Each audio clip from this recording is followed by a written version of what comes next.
Hi guys. Hi Apurva. Hi Rajendra bhai.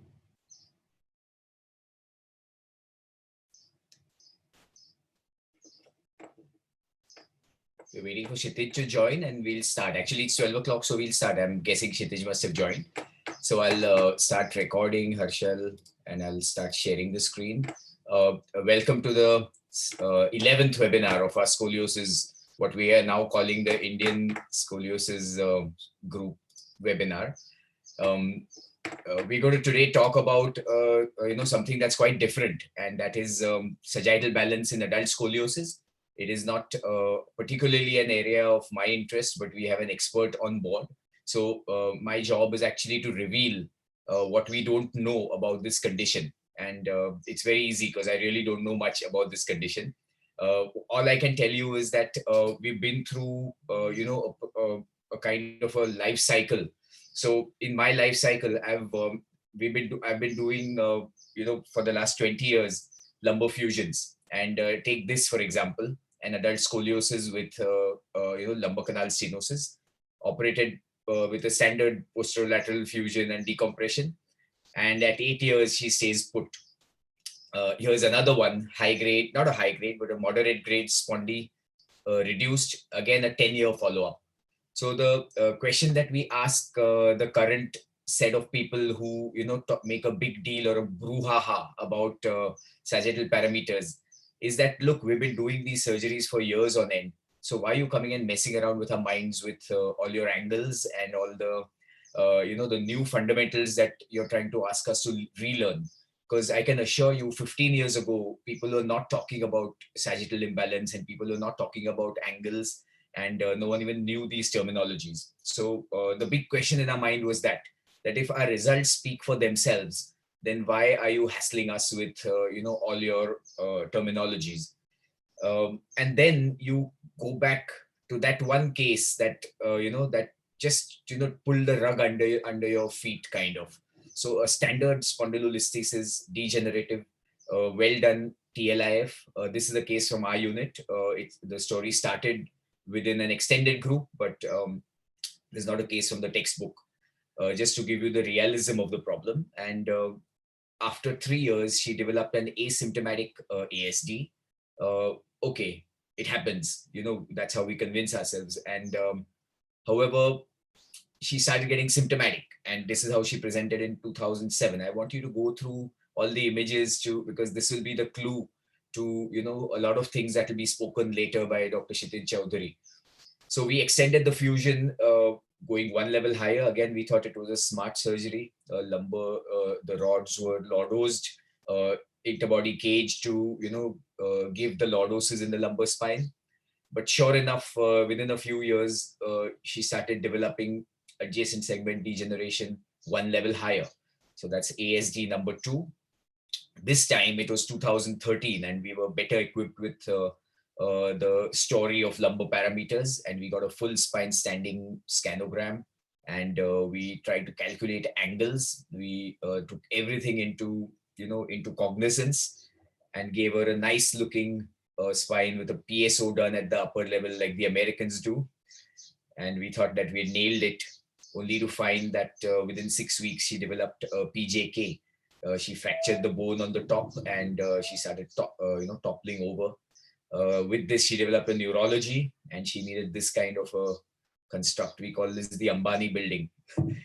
You just keep adding floors, and it starts looking uglier and uglier. And really, we don't know what went wrong. And currently, we are sitting with this Ambani building with its base completely haggard because we've left the L5S1 disc untouched, and now she has pain coming from that disc. But my standard line to her is that you can live with pain, you can't live with another surgery. So if now, after seeing this, you still want to ask, what is the fuss about sagittal parameters? I'm going to give the famous Hindi dialogue, "Dobara mat puchna." You can clearly see that these can really mess you up in a way that you never imagine, and you better be on the right side of understanding your sagittal parameters, unless you want to land up in these kind of fixes, because most of us don't have the bandwidth to absorb this kind of a complication over and over in the same patient, and it can really unsettle your practice, it can unsettle your thinking, it can just make you lose faith in yourself. So quickly, I want to give you an overview of how we look at the lateral profile of the spine. So we all know that the spine is a bunch of blocks, and ultimately it's about a balance. So if you have to just balance a few blocks on each other, it should not be such a big deal, isn't it? However, there's a problem that the base of these blocks is tilted. So the blocks start with a base that is not conducive to balance these blocks. Um, one step ahead. Sorry, I'm going to mute everyone here. Participants, mute all except me. Yes, right. So asides of sides of the base being tilted. If the base is tilted, of course, the column is not going to hinge around it correctly. The column wants to fall one side or the other, as is obvious from that diagrammatic. So sides of the base being tilted, the base is actually a circle. It's a sphere. So just imagine balancing on the ball. Just pick up a ball and try to stand on it, and you will realize that it's very hard to stand on that ball. Of course, because nature has made it. It has one point which is which actually balances itself, but we don't know that point. So when it's a sphere, at least when it's a when it's a square, we know which side it's tilted, by how many degrees it's off, etc. But in a sphere, you don't have that kind of understanding, because a sphere is uniform on all sides. So you don't know if this sphere is turned off in the front or turned off on the back, and that makes things extremely difficult to judge. So for example, in these two x-rays, the pelvis still looks like that ball at the base, but in one case the pelvis is like this and the other it's like this. So if you had some kind of a dial or a marker on that ball, so a dial like this which can tell you which is the direction in which the ball is or the sphere is tilted, it can start making you think better as to where you want to untilt it or how you want to place the spine on top of it. So we are looking for this dial that can actually tell you how the pelvis is rotated. And this marker is picked up in the form of the acetabulum, which is a fixed point in the pelvis. So that can tell you how your pelvis is actually tilted, along with the sacrum. So if you had those two markers, they may be able to really tell you how the pelvis is tilted, whether it's tilted at the back and tilted in the front. Makes sense, right? So if you look at the pelvis, identify the pelvis with the marker of the acetabulum and the sacrum, you should be able to judge how this ball is rotating. And hence, the first two pelvic parameters that we look at are the sacral slope, which is a simple intuitive English letter word, which means how sloped the sacrum is. Of course, when you calculate the specific angle, you got to take the horizontal and then draw a line that's tangential to the S1 end plate, and that's the sacral slope. So as you can see, the more the angle, the more the sacrum is sloped. And again, this is intuitive, no rocket science here. And the next is the pelvic tilt, which tells you how the pelvis is aligned with the acetabulum as the as the centrum or the center point. So it can be a retroverted pelvis or an antiverted pelvis. Retro means behind. So if the pelvis is fallen behind, it's a retroverted pelvis. If it's falling off in the front, it's an antiverted pelvis. And these two markers can give us some sense of how the base of the column that you're going to now erect when you do your operation, how this base is actually constructed. Is it constructed falling forward? So I need to bring it back, or is it constructed falling backward? Right. The problem is not over. The problem is actually just beginning, because after you figured out how this base is, the next thing you want to tackle is that this column is actually not a block of bones. It's actually a curved column. It's not a straight column. And this curve, adds the next level of difficulty in your planning. Now, this curve, unfortunately, is not even a standard curve. It's a variable curve, and different people have a different curve on the top of their base. So you thought that you were getting smarter with identifying how this base is, and now okay, my base is like this, but then there is no constant up there. It's a curved, wavy column with a variety of angles in a variety of people. So that makes your job even more difficult. And so, for example, in this lady, if you thought that, okay, I can see that the pelvis, how the pelvis is aligned, I can see how that sacrum is, and that's where the dial is, that's where the acetabulum is. Let me give her a fine lumbar lordosis. If you thought that that was it, it's not true, because this may not have been her original lumbar lordosis to begin with. So she may have been of a variety where the lumbar lordosis was much lower or much higher indeed. So it's not so easy. And as you can see, everything is non-constant. There is no constant in this equation. If there is no constant in this equation, how can you then start calculating? If there's nothing to hold on to, how can you build up on it? The rotation of the pelvis is not constant. The curve of the lumbar spine is not constant. And that's where a eureka moment came. So just as we started dropping our shoulders and saying, boss, we are not going to get anywhere with this, a eureka moment came in France, where Dr. Ruzuli found out that there is indeed a constant. And this constant, you have to rack your brains to figure out which angle is a constant. And that is the pelvic incidence angle. So right when you enter this game, you ask yourself, when the sacral slope is so straightforward, or the pelvic tilt is so easy to understand, why on earth have people created this very difficult angle, which is the pelvic incidence angle, which is not so intuitive. Like when you look at a pelvis, you're not able to straight away say what the pelvic incidence angle is going to be. You can straight away say what the sacral slope is. You can straight away say whether the pelvis is retro or proverted, but you can't really say what is the pelvic incidence angle. So why get into it? The reason is that over multitudes of measurements, Ruzuli found out that the pelvic incidence angle, which is a combination of the pelvic tilt and the sacral slope, adds up to the pelvic incidence angle. That angle is constant with the lumbar lordosis of that person in life and in death. So now this is an absolutely, like I said, eureka moment, because suddenly you now have something to hang your hat on. You suddenly have, you have a constant based on which you can now start thinking and building up your Ambani apartment, if you may, right? So then the dictum came that you try to match the lumbar lordosis that you're going to create in the tower that you're erecting to the pelvic incidence angle. And that's, sounds like magic. So like in this case, this lady is falling over. This is the picture from a book, from a journal, not my case, but you can see the person is falling over. The doctor calculated the PI, the pelvic incidence angle, matched the lumbar lordosis to that pelvic incidence angle, plus or minus 10 is acceptable, and got a good balance back. And we are assuming got a good long-term result, right? Easy. However, not always true. This is, I think, my case, where we did try to match the pelvic incidence angle to the lumbar lordosis, but it still fell off. So suddenly, again, just as you thought you were making a headway, things are really not, there's something dal mein kuch kala, there's something that's not exactly right. Okay. So it suddenly dawns upon us that it's not enough. It's not as simple as that. If you just say, I want to match my lumbar lordosis to the pelvic incidence angle in the adult scoliosis that I'm going to operate and get the correct sagittal balance, unfortunately, it's oversimplifying matters. It's not that easy. And let's see why not. Most importantly, you must understand that we are not treating the spine, we're treating the person.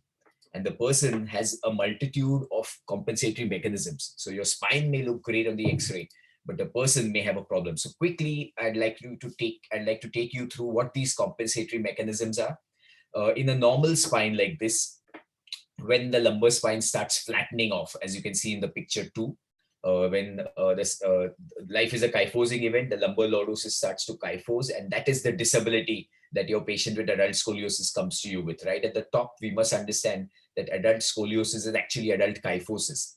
Adult scoliosis is just a nomenclature, and the coronal plane deformity really is not their problem. They can walk miles looking crooked. It's the kyphosis of the lumbar spine which starts sapping their energy during their gait, and that's the problem. So when a person comes to you with this kind of a flat back, the first thing that the spine tries to do, because the spine is toppling over, nature has its righting reflex or balancing reflex, it flattens off the thoracic kyphosis. So that's the first compensatory mechanism that happens to get the head back on the pelvis. Now, after this, life goes on. So the lumbar spine keeps dropping forward. And as that happens, the head droops forward. So the next thing that the body does is it tilts the pelvis forward. When the pelvis tilts forward, again, the head gets back into line, and you again have a realignment of your balance axis, which makes things, which quietens things down until the lumbar lordosis further drops down. And this time, the hips come into play, and the hips flex to throw your center of gravity back. I hope you can appreciate it on these diagrammatics, that how flexion of the hips will actually pull your entire body back. After this, further drop happens, and then the knees come into play, and flexion of the knees then gets the head back in line. So this is the system of the compensatory mechanisms that happen from a normal spine to a progressive lumbar lordosis. Now, in this scenario, this is real life pictures of how things go. In this scenario, if you do not appreciate what is, what are these compensatory mechanisms, you can be in big trouble. So, for example, in this case, if you just decide to fuse the spine in a manner that the PI matches the lumbar lordosis, all right, and you totally ignored what the pelvis looked like, what the pelvis had done for compensation, what the hips had done for compensation, and indeed what the knees had done for the compensation, and you fixed her in a lordosis that matched her PI, that's it. You kind of pigeonholed yourself into the pelvic parameters alone. When she lies down, she's fine. The minute she stands up and the compensatory mechanisms stop compensating, she's going to fall over big time. And this picture tells you how small the PI is in this whole game. The PI is one of the things that you got to think about. It's not the end all. You got to look at how the pelvis is tilted. You got to look at how the hip is still flexed, and you got to look at how the knee is. You got to look at the age of the person. What's the expected lumbar lordosis at that age? Because as we grow older, our spines become lower demand spines with a lesser lumbar lordosis. So if you try to create a lumbar lordosis in an 80-year-old to that of an 18-year-old, again, you're looking at big trouble. So I'm almost finishing off here by saying that you have to look at the big picture. You can't hassle yourself just with the PI, the hip flexion and the knee flexion. And for that, you got to look at the balance of the spine. We come back to where we started. It's all about the balance of the spine. And we know from many years before that the sagittal vertical axis, a plumb line drawn from the centrum of the C7, if it can stay within 2.5 centimeters of the posterior superior corner of the S1, your spine is well balanced. And that's how nature made it. So your first parameter is the balance. Look at the balance of the spine, look at the balance of the pelvis. So an unbalanced pelvis, which is on your right, is one which has a low sacral slope, a sacrum that's standing up, a high pelvic tilt, which is a pelvis that is retroverted, and a lumbosacral kyphosis. Remember, this is a lumbosacral kyphosis, not necessarily a lumbar kyphosis. So the LS junction is kyphotic. The lumbar lordosis could actually be exaggerated on top of it.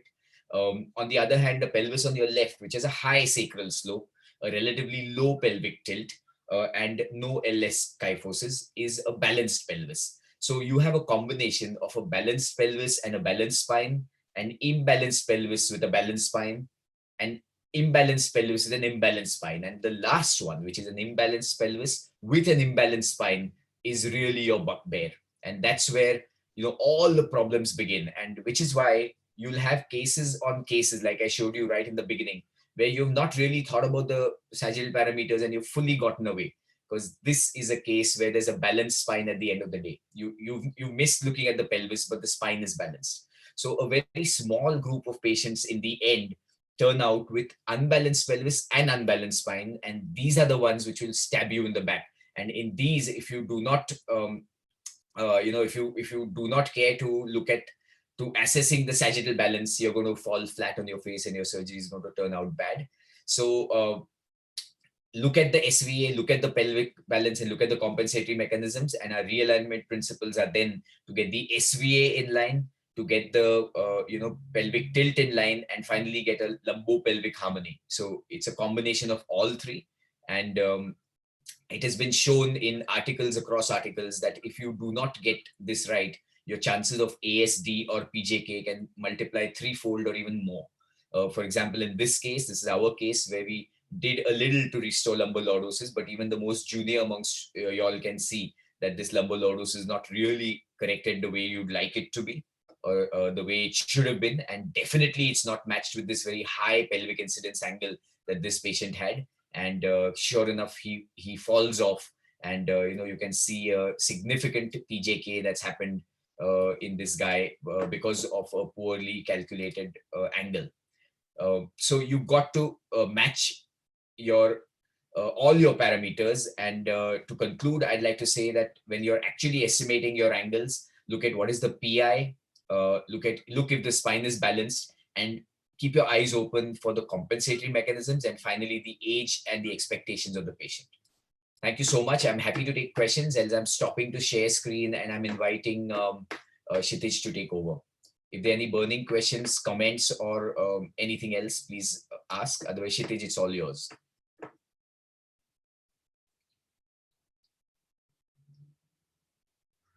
So let me introduce what's going to happen now. We are actually going to go. So it's all okay to say, right? So, like my lecture sounded fantastic, I'm sure, but then that doesn't solve your problem. Because when you actually get on the drawing board and a patient comes to you and now you're supposed to treat him and do a surgery, it sometimes sounds overwhelming to actually get those angles. Actually, how do I lordose my rod? Do I do TLIF or not? What osteotomy do I do? What are the angles that I really need? And this is invaluable to learn from a master. And let me introduce the master of the game, Dr. Kshitij Chaudhary. He's an excellent academician, and he's been making the Bombay Spine Group proud for many years now. And he's volunteered to take up this very difficult task. I can safely say that this is well beyond my capacity to handle this topic. And Kshitij, many thanks for taking up this challenge, and all over to you then. Thank you very much. Actually, this is the first time we are doing anything like this on Zoom, to do a hands-on workshop with this kind of a software. I don't know how many of you were in Ahmedabad and ASICON. I had taken a small session during the lunchtime symposium. But a 10-minute lunchtime symposium is not enough to go step by step with this software, because it takes a little bit playing around. Like, if you are a software nerd, or if you like playing around with these things, many of you must have already figured this out. So let me start by asking how many, how to raise your hand on Zoom. So how many of you are familiar with this software? And the young guys must be, because many people are doing all these research studies, and many are. So I see 2, 3 through 4 hands. Okay, 5, 6, 7, 8 hands, 9. Okay, so all those of you who know about this software, I would request you to help other guys in the chat comments if anybody has a problem or gets stuck. So that would help the other 80 odd people who are on this workshop. So we can take the help of those 10 people who kind of are well versed with this already. So before we start, I want to make sure everybody has a free account of Surgimap. and that you have downloaded the exercise files, because these exercise files are the ones we are going to play around with. So um, the way we will go about doing this is that first I will take a general overview of the software, just to make you understand how the software is arranged. Then we'll measure some basic parameters, and then we'll kind of do a surgical planning or an osteotomy planning or a T-lift planning or that kind of stuff, right? So if you see your first, the moment you log in, you get this kind of a view of the software. Is that what everybody is seeing? So here you see that there are these three um, um, sections to this front view. Is the import, database, and measure. So the software is classified into these three areas. The import function is to get images into your software. All right. Can you, I am getting a message that there is no audio. Wait, hang on. I'm just muting all and I'm unmuting you, Kshitij. I think it should be Okay. better now. Okay. I can hear you very well. Don't worry. Okay. There's no Okay. audio. It's on that guy's side. So the import part of this software is the place where you get your images into your software. Database is the database where you can collect your all your cases in Surgimap itself, and the measure section is where you do all your measurements. So let's first go to the import, and in the import there are these two areas, send to and import from. So most of the time your first this box will be highlighted blue. That means you want to send whatever images that you are going to import to your database, which is this second window. You have an option of sending these images to Globus Medical, K2M, Orthofix, and all these services, because this software is made free by these companies, and originally developed by Nemaris and Frank Schwab and Virginie Lafarge, and all these guys are instrumental in getting developing this software, and it has been made free for all users. But the software incorporates all these templates for implants from Globus, K2M, Medtronic, and that's how they keep this free. So if you want to send your images to Globus or something, you can highlight that and send them as well. But for the purpose of this workshop, we'll just keep it to your own database. You can add an email address of your collaborator. That means I can type in the email address of my colleague, whom I want to share these email addresses with. I can write Arjun's name, and he will be able to see the images that I am uploading on his Surgimap, so that he can see them, do the planning and stuff like that. So that's what the email address is for. And then the second part is the import from. So the importing is as simple as dragging and dropping your image folder into that place. So let's say that you have this case one, which is the folder on your desktop. Let's say on my desktop, there is a folder on workshop files on case one, and I will take those case files and drag and drop them onto this window, right? So as you can see that these two images have been created. Here you can see the patient details. This patient I have anonymized, and that's why the patient's name is case one. The patient ID also I have kept case one, but in a real life situation, the actual patient's name and the MRN number of the patient will come here. You can put in the patient's date, gender, email, all those sort of stuff here in patient detail. If you click on this forward arrow, you will see the study details. The study details say that this is an X-ray scanogram of the full spine done on in 2016 in March. And then here you can see patient collaborators. So I'm the only one here right now. I can add from my contacts, and I can choose Dr. Ghansham here as the contact, and then add him as a collaborator, right, into the group, right? Oops.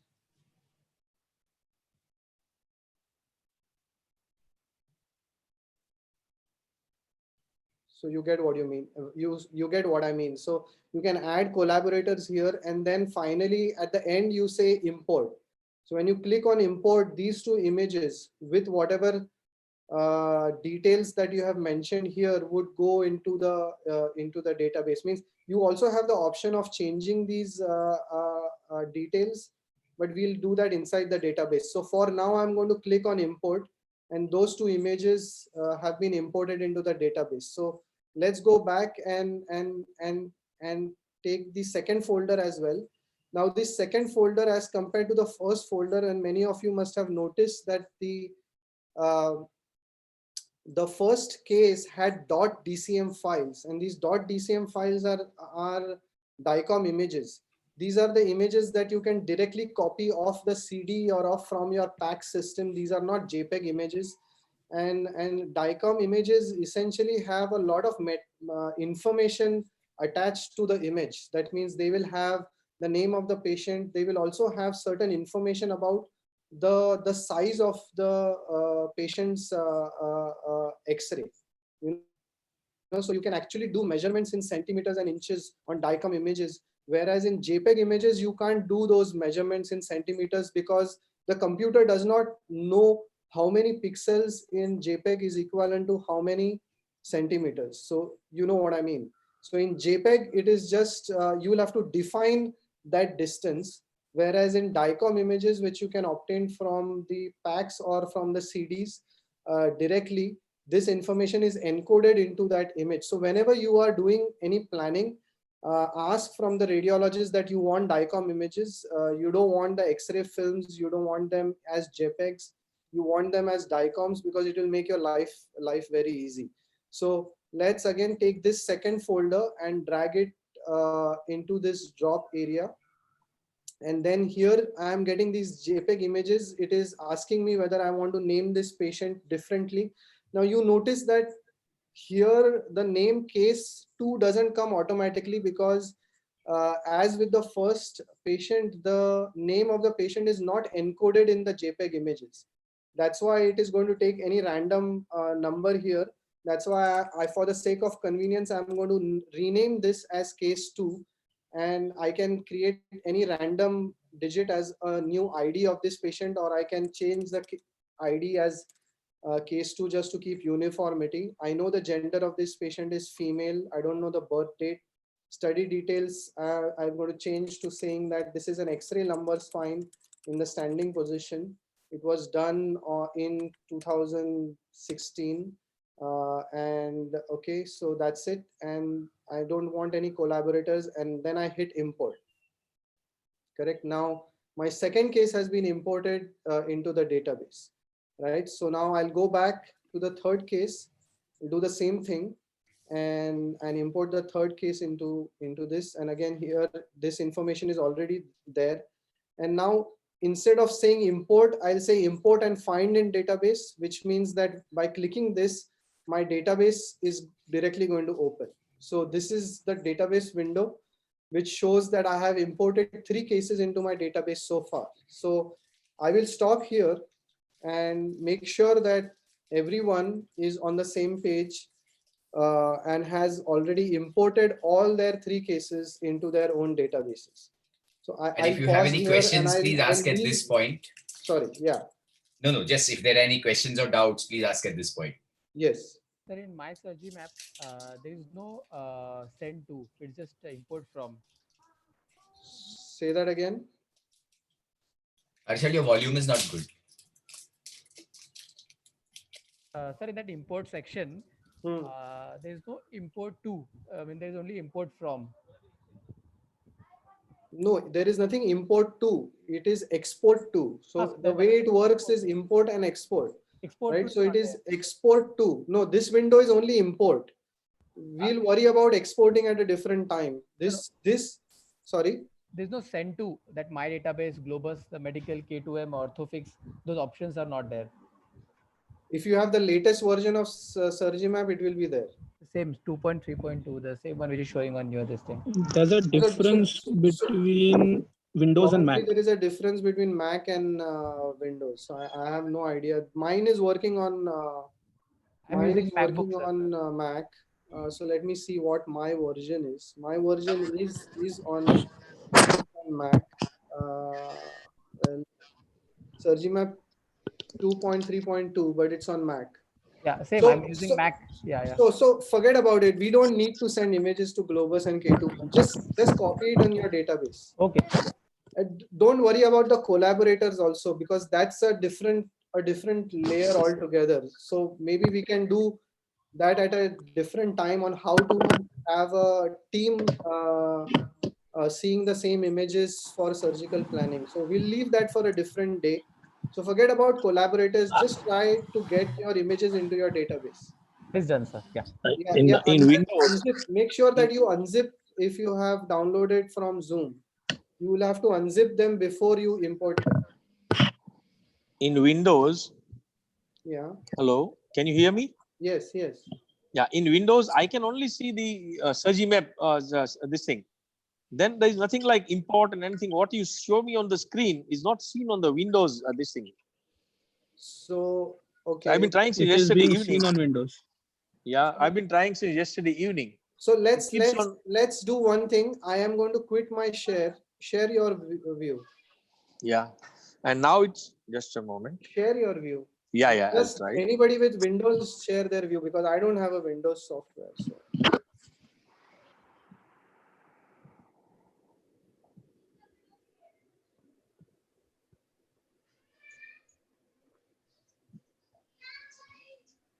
Just hold on. Yeah. Can you see it now? No, I can't see. Oh, I just missed it. So yeah, I can see this. You already have case 1, case 2, and case 3 in your database. This is not mine.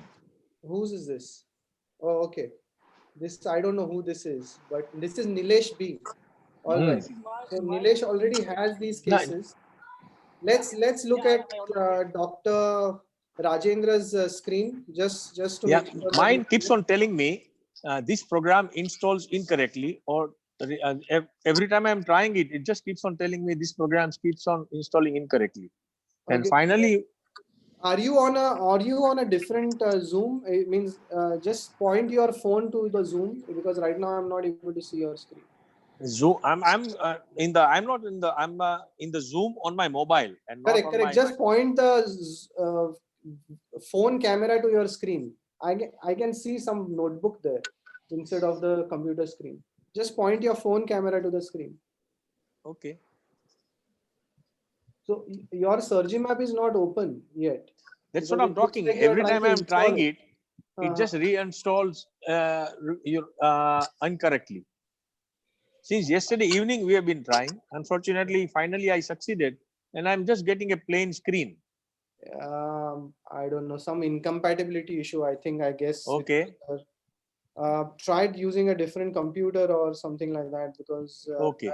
Looks I like think this can't be handled at this point. No, I understand. Yeah. I understand. All right. Sorry about that, Rajendra. Nice. Okay. Yeah. So I'll go back to sharing my own screen. Yeah, go ahead, So Kshitij. right now, I have assumed that everybody is on that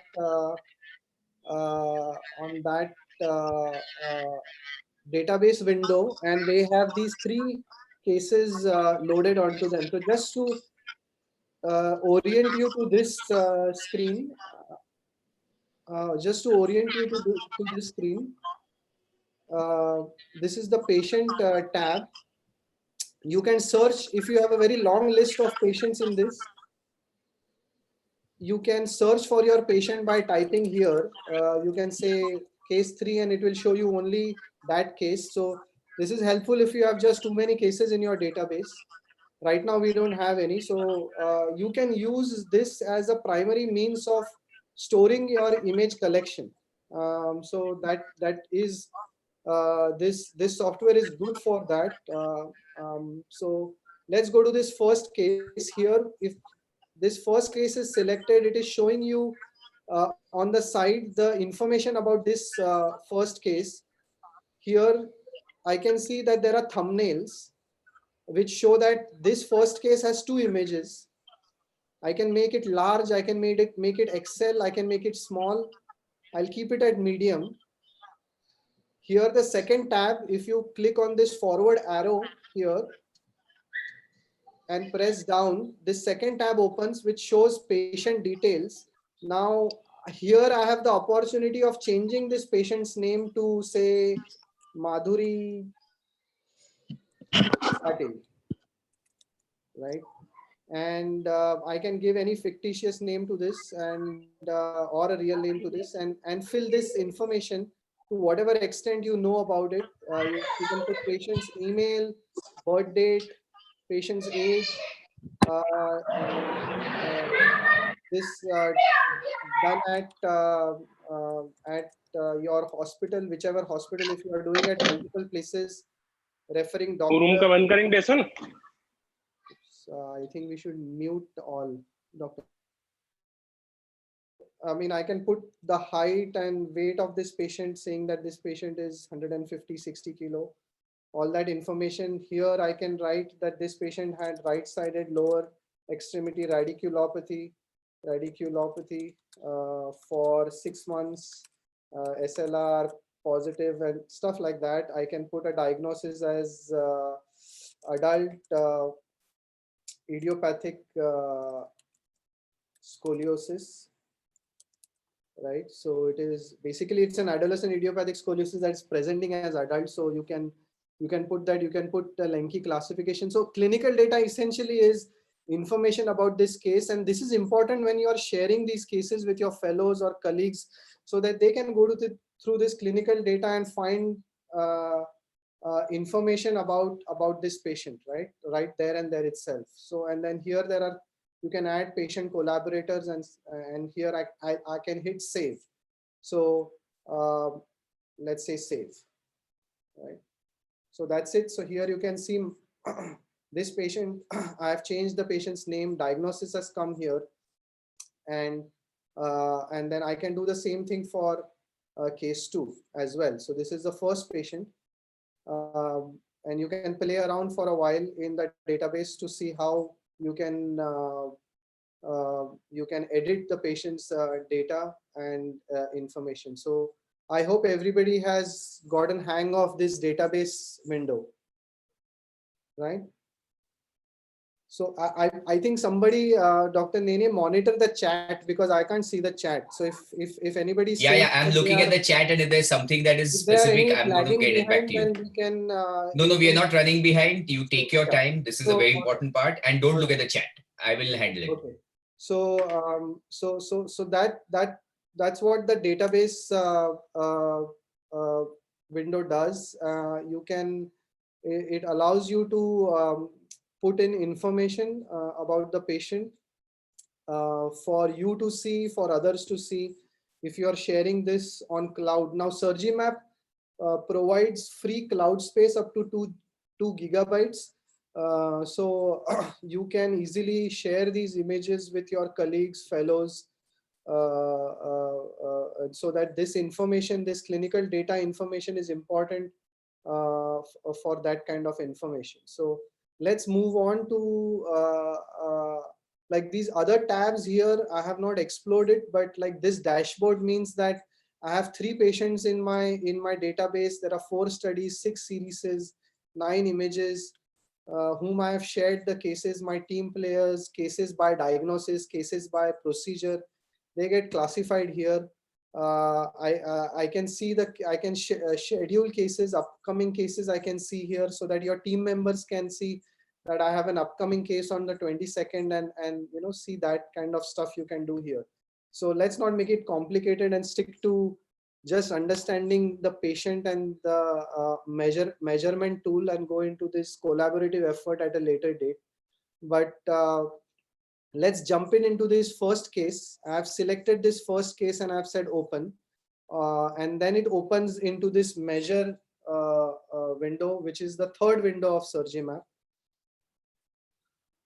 So now in this third window of Surgimap, if you can see here, this first box here tells you what images you have in this study.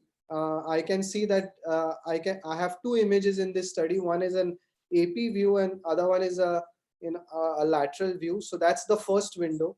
I can have multiple series of X-rays. That means I can have a series of AP and lateral X-rays done in January, and I can have AP and lateral X-rays done in November. And these are considered two different series, and these two different series would appear separately in this window. And we'll see that in the next patient, because the last case 3 has X-rays at 2 different time intervals, and that's why those are what are labeled as series. So one series will have one set of patients, one set of X-rays that are identified by the patient's date, and another series would have another set of X-rays identified by a different date for the same patient. So that's what this window means. Kshitij sir, Aditya here. Yeah. Sorry to interrupt. How did you go from database to measure? Means, So database, you can double click on the database, or you can say that there is an open here button here. You can double click on the image and it should take you to the measure tool, or you can click open. There is an open button here. See, there is an open button here. See, open button here.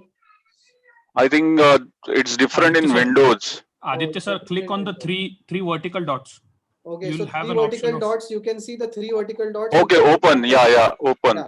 So that's another way. Okay. So Okay, but at a time it's showing only one AP view, not both. It will show. I'll show you how to change that. But now, right now, you are in the measure tool, right? Okay, I am in measure tool. Yeah. It is possible that you are seeing something like this, correct? I am seeing only AP right now, not both. So you may be seeing something like this, correct? Is it? Yeah. Okay, so if you are seeing like this, then take your cursor until it changes to like this kind of a icon, horizontal with 2 arrows like that, and drag it down. Were you able to do that? So you can see no, this is the image. I am dragged it down. Okay, yeah, I could. All right, you could do that. Now, so that's the way of hiding the series versus seeing the series. All right. Okay. All right. Okay. So right now I'll hide the series so that I have more real estate on my screen. Now, if I want to see AP and lateral X-ray both at the same time, I'll go to this small layout button here at the corner. Can you see the layout button? Yeah. And I'll make a layout of 2 by 2. If I do 2 by 2, then automatically a second window appears. I can drag the lateral X-ray into this second window. Okay. I can drag it into the second window, and now I have 2 X-rays side by side. Yeah. Got it. I mean, I can do it for 4 X-rays. I can do it for, like, you can have, like, you can see CTs and MRIs also on this. But right now we'll keep it just one, the AP X-ray. So just everyone get to this level where you have managed to get AP X-rays on your screen. Just AP X-rays on your screen, not the lateral X-rays with a measure tool. Thank you, sir. Got it. All right. So, Ankit, please keep on helping people if they are asking questions on the chat. So we'll go ahead with the measure tool here. Now, in the measure window, you can see this toolbar here at the bottom. Now this toolbar here at the bottom helps you make this image, modify this image. So let's see what every button does. The first button inverts the image. So inverting the image sometimes may make the anatomy more clear. You can see the anatomy becoming more clear, right? So before I go to the invert, the most important tools that you will use, the most frequent tools that you will use from this toolbar is this zoom button. So let's see that zoom button first. So when you just hover your mouse over the zoom, just hover your mouse over the zoom, you will see a slider. And when you click on the slider and make it go up, the image zooms and minifies and maximizes, right?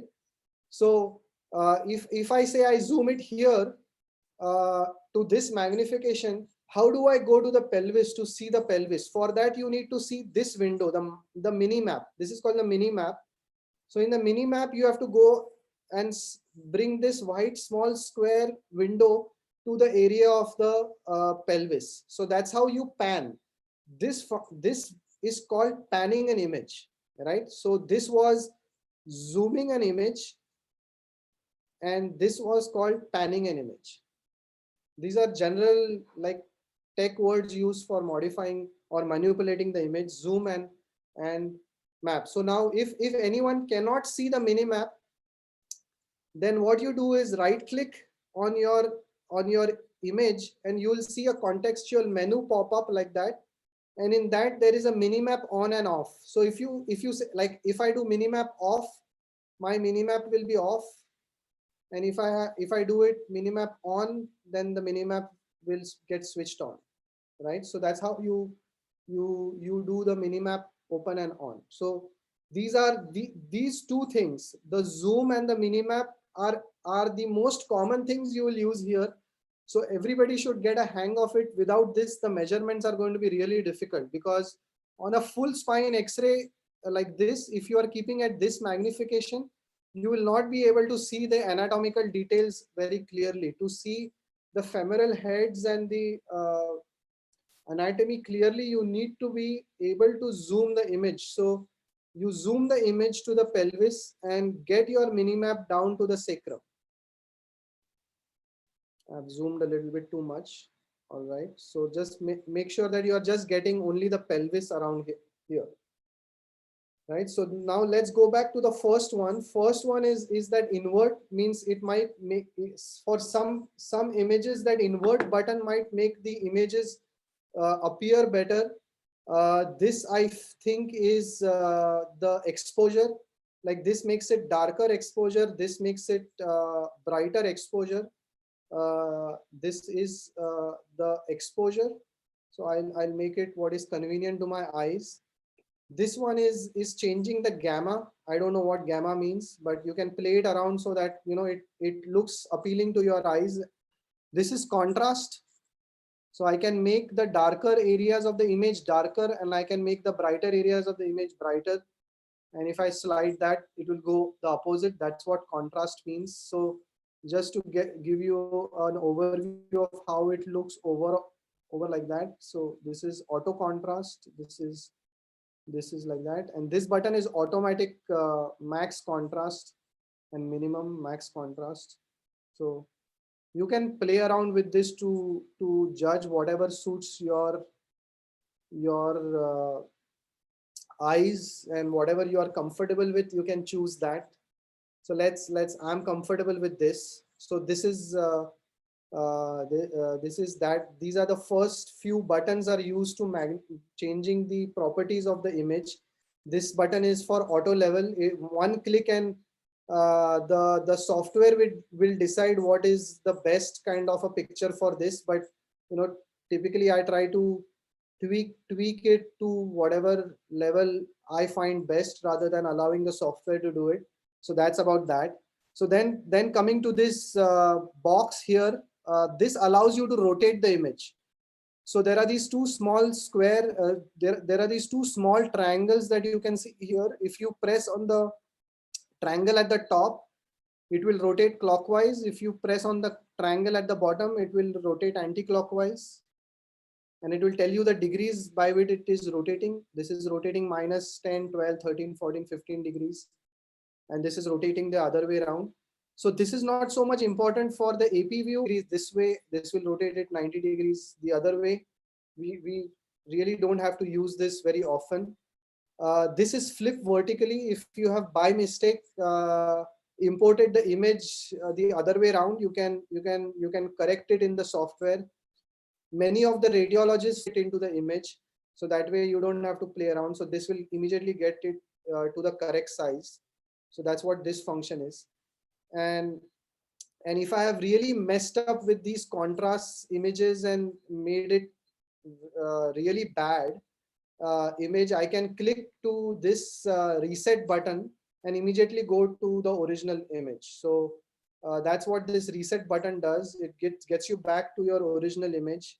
And this square box gets you back to the original zoom. And let me get back the right side towards my right side for this image, because by pressing this reset made the flip go back to its original place as well. So I hope everybody has understood this toolbar. So that toolbar is used to manipulate the image. I'll stop for like half a minute here if anybody is lost here, and then we'll go ahead. Looking at the chat, I think everyone's on the ball. On the board. So let's go ahead. So let's see here on the sidebar here. There are these 4 sections in on the side. This first section is the help. So if you are not seeing it fully, then you have to click on this arrow here to make it point downwards. So automatically that window opens down. So if you are seeing help like this, make sure that your help is on, because that help also allows you to go step by step while measuring things. If you press on tools, you will get a set of tools here. Now here the tools are only few here, but actually if you drag this line down, you will see a lot of tools down. So make sure that sufficient number of tools are seen here by dragging this line. Many of you might have a line somewhere here. So when the icon change, when this arrow changes to this, just get this down so that you can see a lot of information here. These are the tools. So let's look at the different tools here right now. So let's look at the measures here. Now let's say I want to draw a C7 plumb line for this patient. So I will try to find where the C7 plumb line is in these measure tools. And if you are not finding the C7 plumb line, then you can go to this gear wheel here at the corner, and then click on it, and it will tell you, it will show you all sorts of stuff that is not checked, and maybe C7 plumb line, I think, is this central sacral vertical line, CSVL, which was not checked box in my software. So that's why I was not able to see it. So I'll check that in and say apply. So then I will see that somewhere. SVA is central sacral vertical line, and okay, so where is it? All right, so that's what it is. Central SVL, central SVL. Yeah, here. C align it is called on my software. C align. Did you see this? Is everybody able to see this? I hope it is labeled C align in everyone. So C align stands short for coronal alignment. If you are confused, just hover your mouse over any button and you will be able to see the help changing automatically. So if I hover the mouse over C align, you can see the help changing to coronal alignment, right? So if I hover the mouse over CSVA, then it shows that this measure tool is for this sagittal X-ray. That means it is for the lateral X-ray, right? So you don't want to choose SVA, you want to choose coronal alignment for an AP X-ray.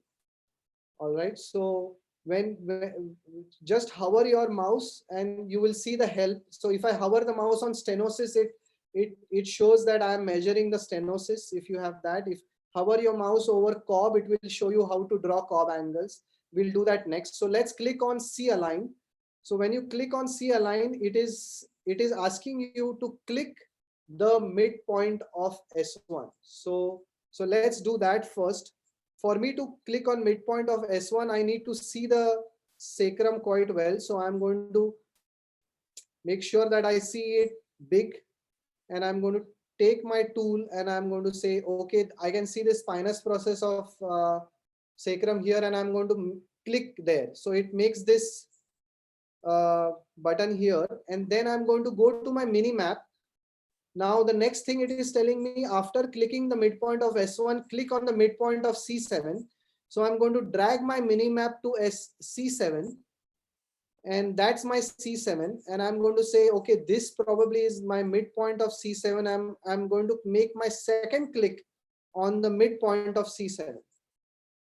That's it. And I'm going to go back to my original zoom, and I see that C align is 24 millimeters plus, which means that, you know, this whole patient is shifted to the left side by 2 centimeters. All right. So I hope everybody got that, how to do it. So to do this accurately, you should be able to zoom the image. Let's do that once more. I'll delete it. So let's go back to C alignment. I need to see the sacrum magnified to see the midpoint of the sacrum. So I'm going to make it super zoom there. I'm going to go to the sacrum, and I'm going to just directly click what I think is the middle part of sacrum. Then I will not click anywhere else. I will go to the minimap, drag the minimap to C7, and then click to the mid part of C7, and that should give me the alignment. And then I'll go back to my fit image to screen, and it shows me C alignment for this patient is 27 millimeters to the right side.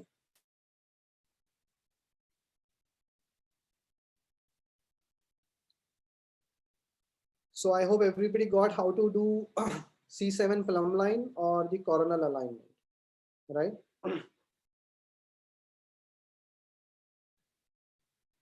Now let's go to the measure table now. So let's click on this arrow here and open the measure table.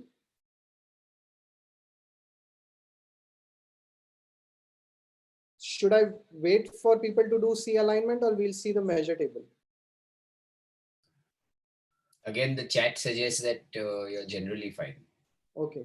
So measure table tells you whatever measurements that you have done. So there is a question on how to calibrate it. You don't need to calibrate this because this is a DICOM image. DICOM images come pre-calibrated. The software does the pre-calibration. So here the measure table is telling you that I have done one measurement on this X-ray, which is the C alignment, coronal alignment, which pre-op says that it is 2.7 centimeters or 27 millimeters. Now I can change the properties of this measurement by right-clicking here. Maybe I can't see this very well, so I'm going to change the line color to say black, super black, or say red. Maybe red looks better, and change the line color to red. Oops. Line color to red, and it is appearing very thin, so I'm going to change the line size, line thickness to say 10. So it makes the line appear more thicker for you to see it very well.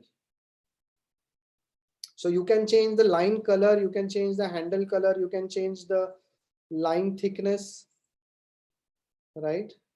I can even rename this C alignment by double clicking on C alignment and saying that, okay, I don't like this word, I'll put C7 plumb line, or I would say that this is coronal alignment.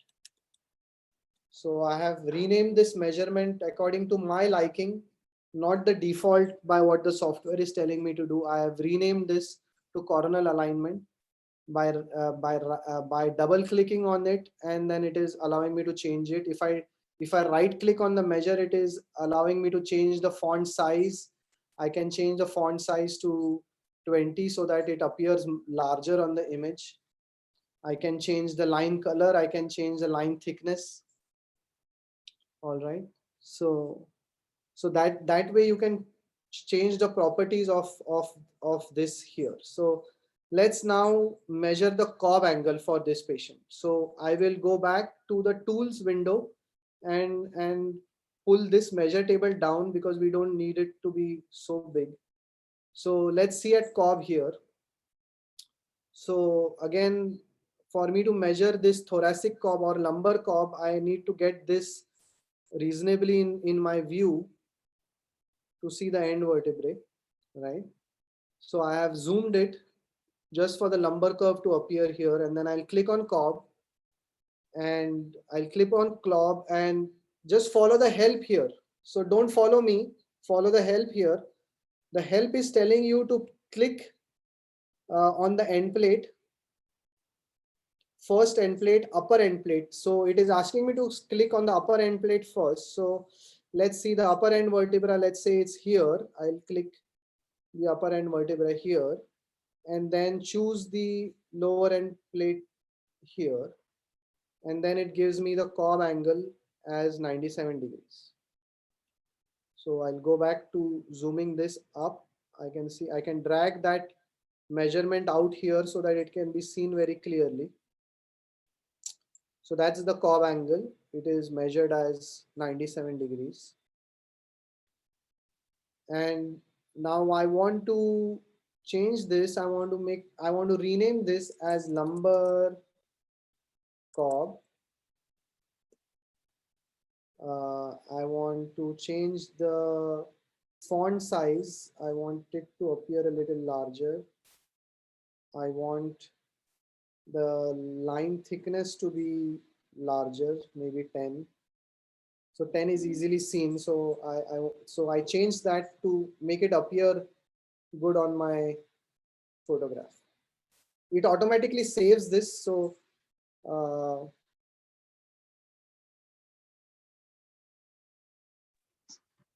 Sir, rename option is not seen. for rename, you have to double click the name. If you right click it, you won't get rename. You double click the name and you can change. Okay, got it. Curve 2. If you double click the name, it will change. By right clicking, you can only change the line ka properties, the color, the handle, and the thickness. Now, instead of doing this again and again for every measurement to change its thickness and everything, we are going to go into the settings and going to change the default settings to all the future measurements that we are going to do so that the fonts don't appear very small. So let's go to the setting gearbox here. So in your upper right corner, there is a user setting window here. And in user setting, if you go to measurements, it will tell you, okay, font size, I don't want it to be 12 points. I want the font size to be 18 points. I want the line thickness to be 9. And that's it. So I will save that as my default settings and I'll go back to measure. Now, if I try to do another curve measurement here for the thoracic curve, I should not struggle with changing the line again. So it automatically will come of that thickness. So see, it didn't, the line thickness was by default and the font thickness was by default decided. So I didn't have to change that.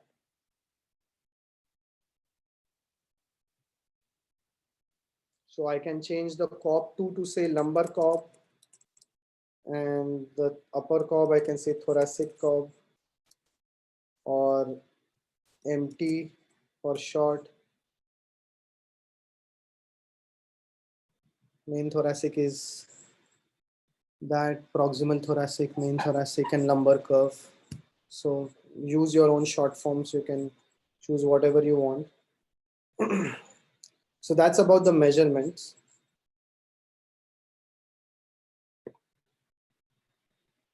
I think we are done with the main features of this. You can play around with all these different kinds of measurements.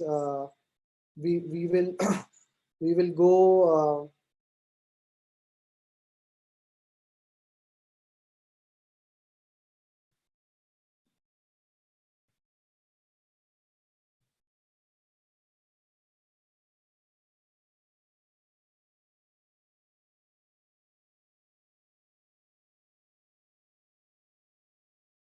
So I'm not really sure why it is showing a negative value. I don't know. Let me try again. I think it's the way we, which angle it is measuring. So you have to, with a cob, click on the concavity first. You can't click on the convexity. So you see first your dot, see the help. The dot is the first, the concavity. So your first dot has to be the inner one, and the second has to be like that. So that will tell you the cob.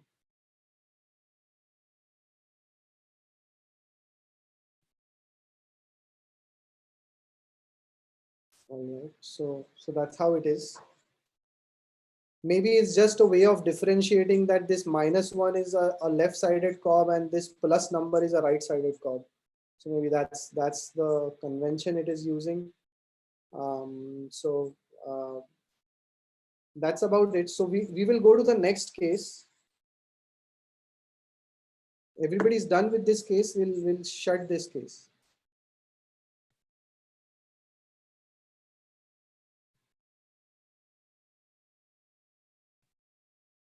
Is that okay? How did you write the name, like lumbar cow and corner? So double click the name of the in the measure table.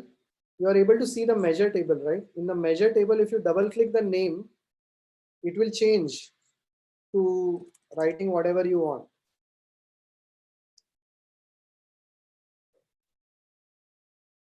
So, you know, one of our helpers is saying lumbar degree curve always comes negative value. So I'm not sure about that. If the lumbar curve was a right-sided curve, maybe it would come as a positive number, but I don't know. Maybe you can try it. I think Kshitij, it's how you draw the lines. If you draw in the opposite it's how direction, you draw the lines. Correct. That's what I meant. You have to draw you have to make your initial points on the concavity. Correct. Yeah. So that's a convention they are using so that you are not measuring the other angle of that 180-degree angles, you know, because there'll be two angles between two lines, one the inside one and the other outside one. So the other angle between these two lines will be 80 degrees because that's 180 minus 100. So it's just making sure that you are measuring an obtuse angle, because this is an obtuse angle. It's more than 100-degree curve in the lumbar spine. So you can eyeball it. So all right, that's it. Let's go to the next case. I will close this case. You don't need to close this case. Let's keep this case on. Let's click on database directly instead of closing it. And let's go to the second case. Now, second case, let's open this. Kshitij sir, before starting the second one, whatever changes right now, whatever changes we have done on the AP view, it will get auto saved. They are auto saved. Okay. They will not change. There is no save button here. Okay. So it gets auto saved. So if you close this tab and go back to your database and you go and open it again, it is going to be there.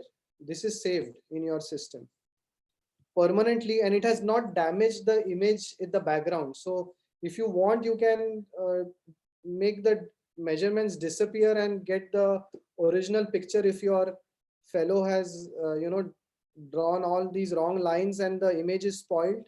So you don't have to do that here. You just delete the incorrect ones and then draw your own ones. So that's the advantage of doing it electronically.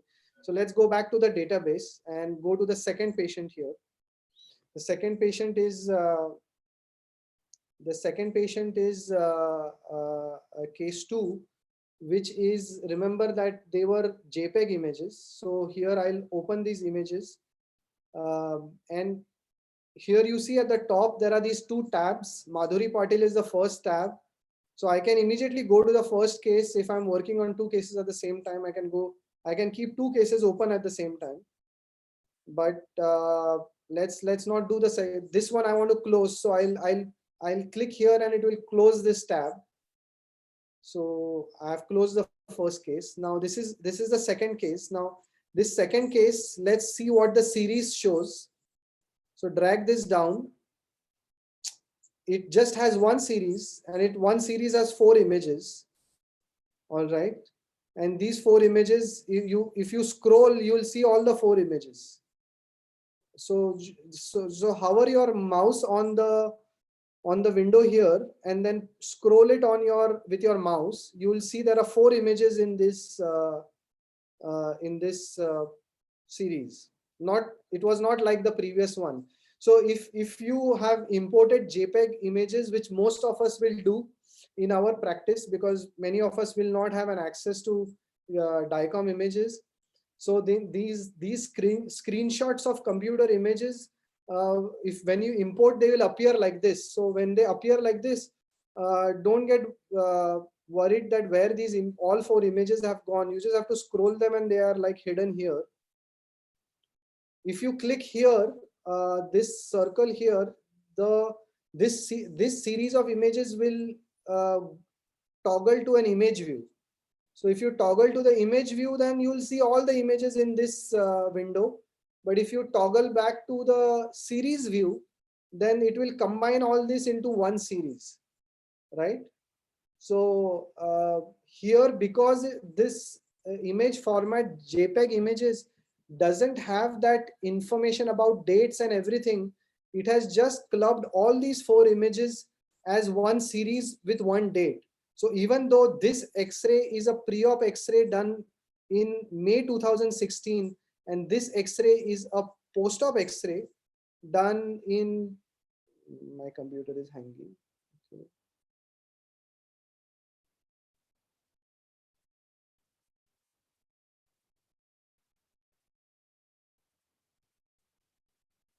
Let me go back. For some reason, you can ask questions if there are any. Okay. Kshitij sir, after measuring the angles, how you share with your colleague? Oh, we'll do that later. Let's not do that with colleague, because that requires your colleague also to have Surgimap. So that we will keep it for another day, or you may figure it out yourself, because there are collaborators that you can share images with. But it will just get too complicated for everyone. Okay. So for now, an easier would be to export the image as a JPEG and then send it by email to your friends who want to see it. That way you can do it as an alternative. Or you can export the image in JPEG and put it in your PowerPoint presentation, or export the image as JPEG and put it into your publication, whatever way it works. But you notice that in this series, all the images, even the post-op images, are in the same date. And that's the problem with JPEG. It does not categorize them like that. So this is a 2017 image, and this is a pre-op image. So it is not making a distinction between the two. So let's forget about that for now. And let's go to this lateral X-ray of the L5S1 spondee in this patient. And let's see how you do these measurements using a JPEG image, because now JPEG image does, as I told you before, doesn't have that information. The software doesn't know what these pixels translate into, how these pixels translate into centimeters. The software doesn't know that. So for that, you need to calibrate this. So let's go back to the tools.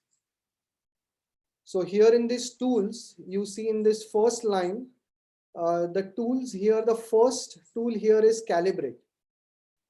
If you hover your mouse over the first tool, which is short of calibrate, is calib, C-A-L-I-B, it will say calibrate an image, right? So when you click on that calibrate this image, it will show you that it will ask you to draw a line, and you will be asked for its length afterwards. If you know that, click OK. So I'll tell you how we know it, because there is this grid here at the side. Some of these X-rays will have these grids on them, like boxes, which you would know what these boxes the distance are, or some x-rays will have this grid that is put up, or if you don't have any of these grids, you can put a coin. You can put a coin with a known diameter up on the x-ray or on the patient and take a photograph like that, and then you can assign the diameter of the coin on the x-ray as say like 2.5 centimeters, and then automatically the x-ray gets calibrated. So there are various ways of doing it. You can do it with a coin, you can do it with a 10 centimeter K wire taped to the patient's back in the midline to avoid any magnification errors. Like you will get magnification errors if you tape it to the x-ray cassette, because the spine is not on the x-ray cassette. The spine is a few centimeters away from the x-ray cassette. So the best is to tape the spine in the midline over the spinous processes with a 10 centimeter K wire, and then take a x-ray picture, a blunt K wire obviously, and then you can do that measurement. But there will be always an error in this, because the K wire will not be exactly perpendicular or parallel to your x-ray cassette, so there will be some parallax.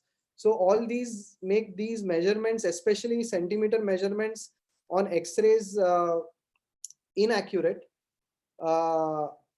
If you have taken screenshots of the images from the computer, like let's say you have a PAC system in your hospital, and you took a screenshot of the image and then transported into Surgimap, then at least the angle measurements will be right. So pelvic tilt will be accurate, the sacral slope will be accurate, but the distances won't be accurate, because the angle remains the same no matter the size of the image, whether it is small or big, but the distances will not be accurate. So if you are relying a lot on the distances, the centimeter of this spondylolisthesis slip, then you will need to get a DICOM images. Otherwise, it is not as accurate. So let's go back to the calibrating image. So I know this distance is 20 centimeters.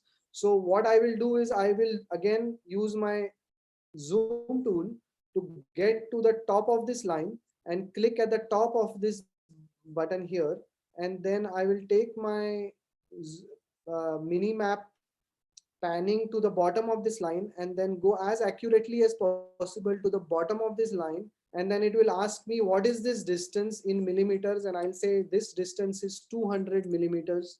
And then this image is calibrated. So automatically the line measurement is saying 200 millimeters, and it is 90 degree to the horizontal, 90 degree to the horizontal plane. And then I'll reset this, and all your future measurements are going to be based on these lines, right? So I'll just go back to my setting tool and make these measurements thinner, because we are going to draw. So line thickness, go back and change it to 3, because we are going to do some interbody work here, so which is a little bit more delicate. So these lines are, oops, my Surgimap crashed. Let me start again.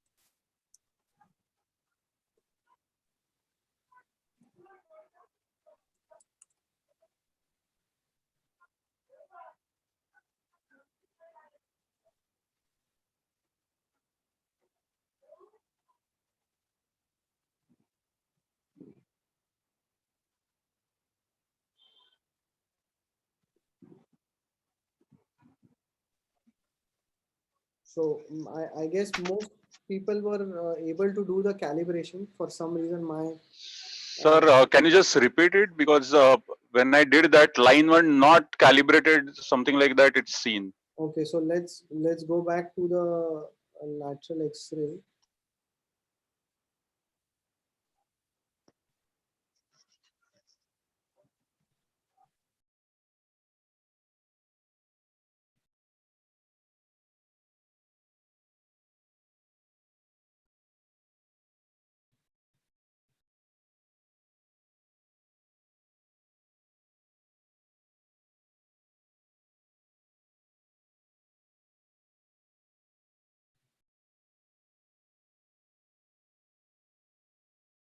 So in the measure in the tool section, go to calibrate. Let's say I delete this. So the way to delete any line is to go to the measure table and right click on it and say delete. So this line will get deleted. So if you have made a mistake and you want to go back, so go to the measures table, right click on it and say delete. And that line is gone again. So go to calibrate. It says, please draw a line over calibration marker. You will be asked for its length afterward. So this is the calibration marker. So I'm going to zoom the calibration marker to where the calibration is. And I'm going to say, click on the top here. And then I'm going to go again to the bottom. And once I click at the bottom, it is going to ask me what is this length. And I'll say this is 200 millimeters and I'll say, okay. So once I do that, this X-ray is calibrated in terms of distances. So Aditya, I hope you got that, right?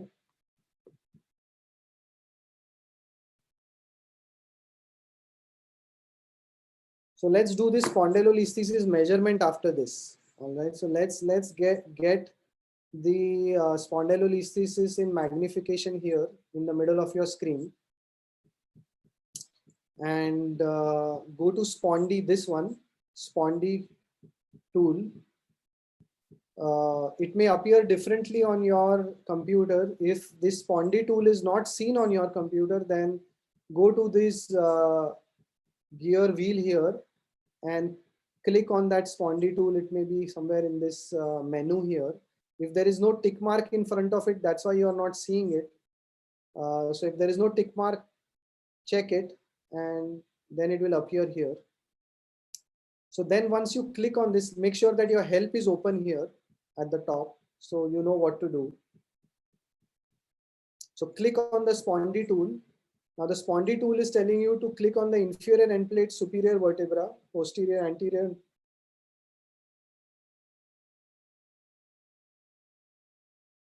Right, so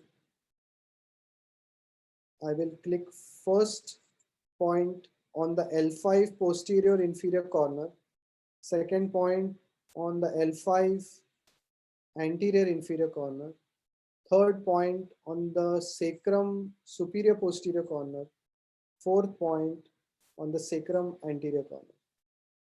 So that's what it tells me. So it tells me that my spondee is a 13 millimeter slip. My slip angle as measured by this method, which is totally inaccurate because you see that S1 top surface is all of a different shape. It's not a flat line, but let's say for the sake of measurement, this slip angle is 20 degrees in kyphosis. That's why it's a positive number. And it's a grade 2 slip. That's why it says 2 here, which means it's a 43% slip. So all these numbers have meaning. 13.3 is this distance in millimeters. 20 degree, a positive 20 degree means that the L5 S1 disc is in 20 degree kyphosis. Roman numerals 2 means this is a grade 2 slip by Meyerding's classification. And 43% means it's a 43% slip. That's why it's grade 2. Now, if I change it here, it will become a grade 3 slip with a 69% slip and a 21 millimeter. So you see how it changes. So right now it's a grade 2 slip, 40% slip. And I can change the name of the spondee one to say L5 S1 spondee, so that it says that these measurements represent L5 S1. Now, just for the sake of doing this, let's do it for L4 L5. So I'm putting it here, L4 superior, L4 inferior end plate, L5 superior end plate, and it tells me that, okay, I have a -8 degree. So obviously there is going to be some measurement error. There is no spondee here. 1 millimeter spondee means nothing. So let's go and change this to say L4, L5, and let's change the color of L4, L5 to say yellow. Sorry. Say yellow.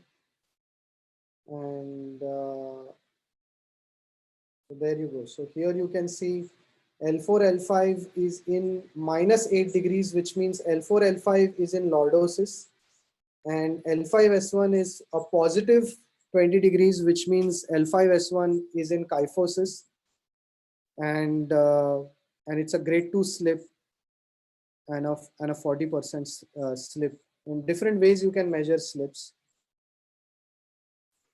So that's about that. So should we go ahead?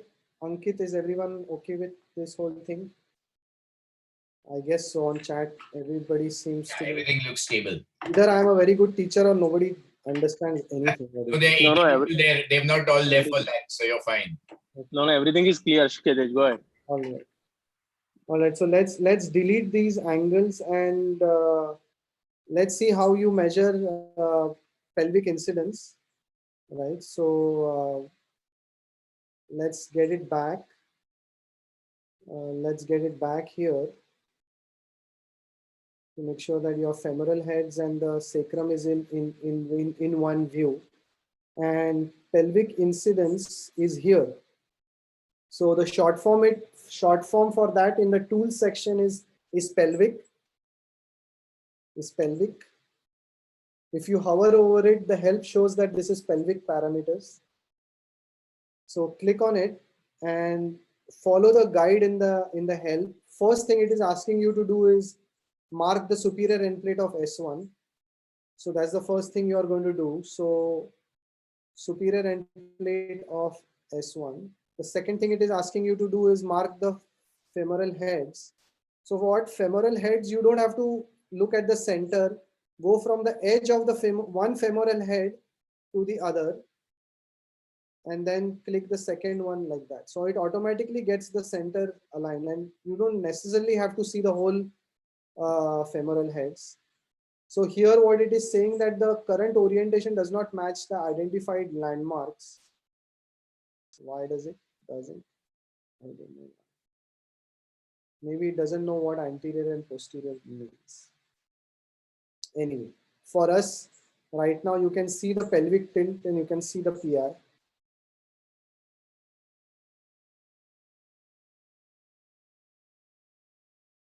Orientation. Okay.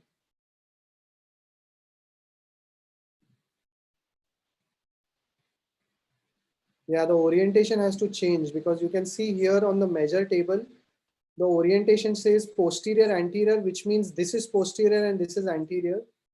Actually, the orientation should say anterior posterior. So how do you change that?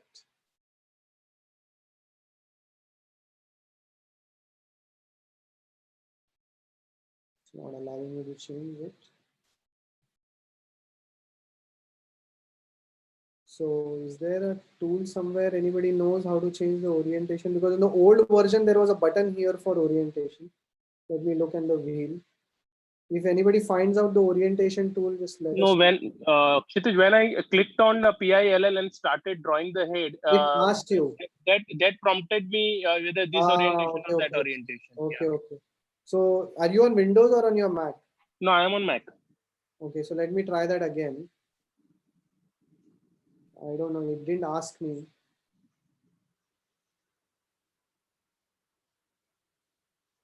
It still is not asking me. Sir, you can try clicking the white question mark at the top of the X-ray. It changes the orientation. Oh, yeah. Good. Correct. So they changed it in the new software. Yeah, so even in ours, it is prompting for femoral head first. Okay, so it's different for different versions of the software. In the older version, there was a button here next to the age saying that, okay, which one is the anterior, which one is the posterior. So this face here is tells you, and that's a weird face, you know. You can know that the face is pointing towards the left side of the screen here because of that sideburns that you can see on the icon. And that dot is supposed to represent the eye. Well, a new thing I learned in Surgimap today. So, all right. The funniest thing. Yeah, it's the funniest thing. They keep on changing the versions. But anyway, good to know. So, so that's how the pelvic tilt and the PI. If you want more information, you can go to the measure tool here, and it shows that the sacral slope is 34 and 24 and 59. And if you add these, as we know, you'll get the PI. And so the good thing about this measure tool table here is that you see these eye buttons here. If somebody doesn't know what a measurement means, if you click on the eye here, it shows these like kind of bluish green dots, which shows what that PI means, right? If I click on PT, it will show the pelvic tilt. If I click on sacral slope, it will show what sacral slope means. So I'll just go there and hide that, because we all know what they all mean. And if you click on these normal ranges, you will get a help about pelvic tilt. So the pelvic tilt, what the angle is, what the normative values are in a young adult, the references. So it's a good help, because these values we know, but there, as we'll see next, there are a lot of measurements that we have no idea about. So the software only tells you what that information is, and these are all normative values according to age. And we'll come to what these color coding means in the next session. So with that, we'll finish the case 2, and then we'll go to case 3. Is that okay so far? I don't know do we have time left, or we should hold here. It probably is another 15-20 minutes for the case 3. Dr. Nene.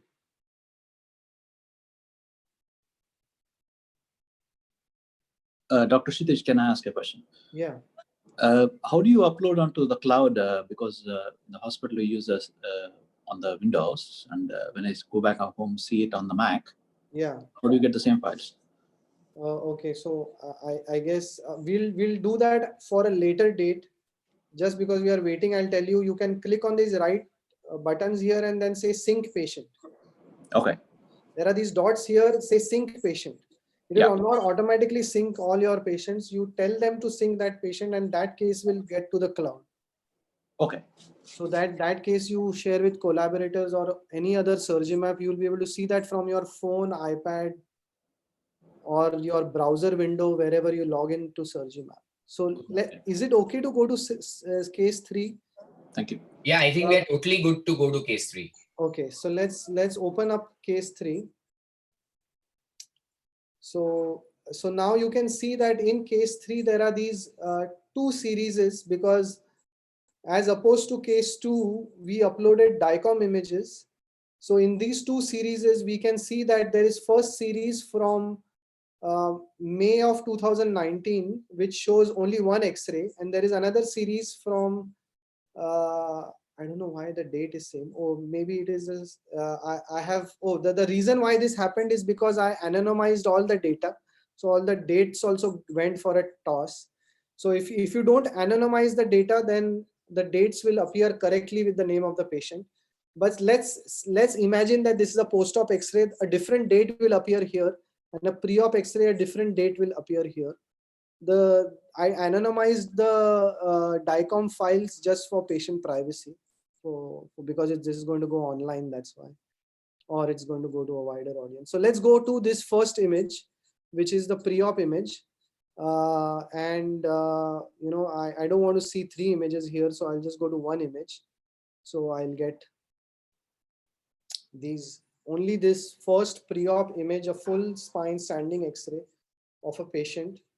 And this is a perfect example of what Dr. Nene was saying as why everybody should know sagittal alignment well, even though you are not doing deformity surgeries, adult deformity surgeries, because we all do 1 level PLIFs and 1 level T-lifts, because it matters when you do an L4, L5 or an L5 S1 T-lift to not fix that L4, L5 or L5 S1 into parallel end plates or in kyphosis, because as we all know, most of the lordosis in the lumbar spine is in the lower lumbar spine.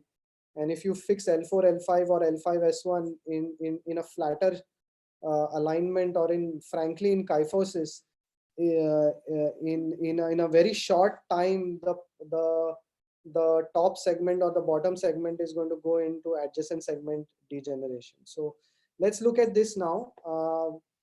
This patient, to tell you a little bit background about this patient, came with severe pain, an adjacent segment problem at 2 levels, a flat back, unable to walk, had a stoop forward gait, and was generally miserable for several months. And this was operated by Arjun and me a few years ago. But it's a good case to start off with for training on Surgimap. So let's get first things first. For us to plan on this X-ray, we need two things. We need to know what is the front and what is the back. So let's get the anterior posterior alignment sorted first. So that's how you do here. So this is anterior, this is posterior. Kshitiz. Sorry. Hi, Tarak here. I'm not able to open the, there are all 3 X-rays visible in the panel above, but I'm not able to, put a particular pre-op into the measuring window. So how to get it? So you probably are, you are probably here like this, correct? Yeah, this is what you are correct. saying, correct? Yeah. And you have only one here. Is that what you are saying? You have only one. No. You don't The have like issue is no. The post-op AP is visible in the measure window, and I'm not able to change this to pre-op lateral window. Achha, so what you do is just drag this image. So just drag, like say if you are seeing like this, you just drag this here. It will change. Got it. Done. Thanks. Just drag that image. So let's go back to this image which we are going to plan our surgery on. The first thing I did was tell the software what is front and back. And the second thing you want to know is set the patient's age. Now here I knew this patient's age is 60. So I want to change that 52 to 60. And the reason why it was 52 is because I anonymized this patient's information. So I put some random stuff there to delete all that patient identifying information. But just let's say it is 60 for our calculation's sake. Now the reason why this is important to set is we know that the goals for sagittal correction differ with age, and there are normative charts for it. So for a younger patient, you are going to try for a better correction. But say a 80-year-old, if you get the SVA down to like 0, then you are going to have PJK in no time. So because as we all know, life is a kyphosing event. So as we get older, naturally people are going to go into kyphosis, and their SVAs are naturally higher for them. So your goals of alignment are also different for different age group as every decade that goes by. And that's the reason for knowing these age-specific alignment goals that we want to achieve whenever we are correcting somebody. Now, a similar patient, if we correct too much, you're going to have a problem. If it's a very old patient, but if somebody is 50-year-old and has this problem, then you want to get the SVA much tightly corrected or more accurately corrected as possible. So the goals are not same for different age group is the conclusion. So the way we go about doing this is first let's draw the SVA.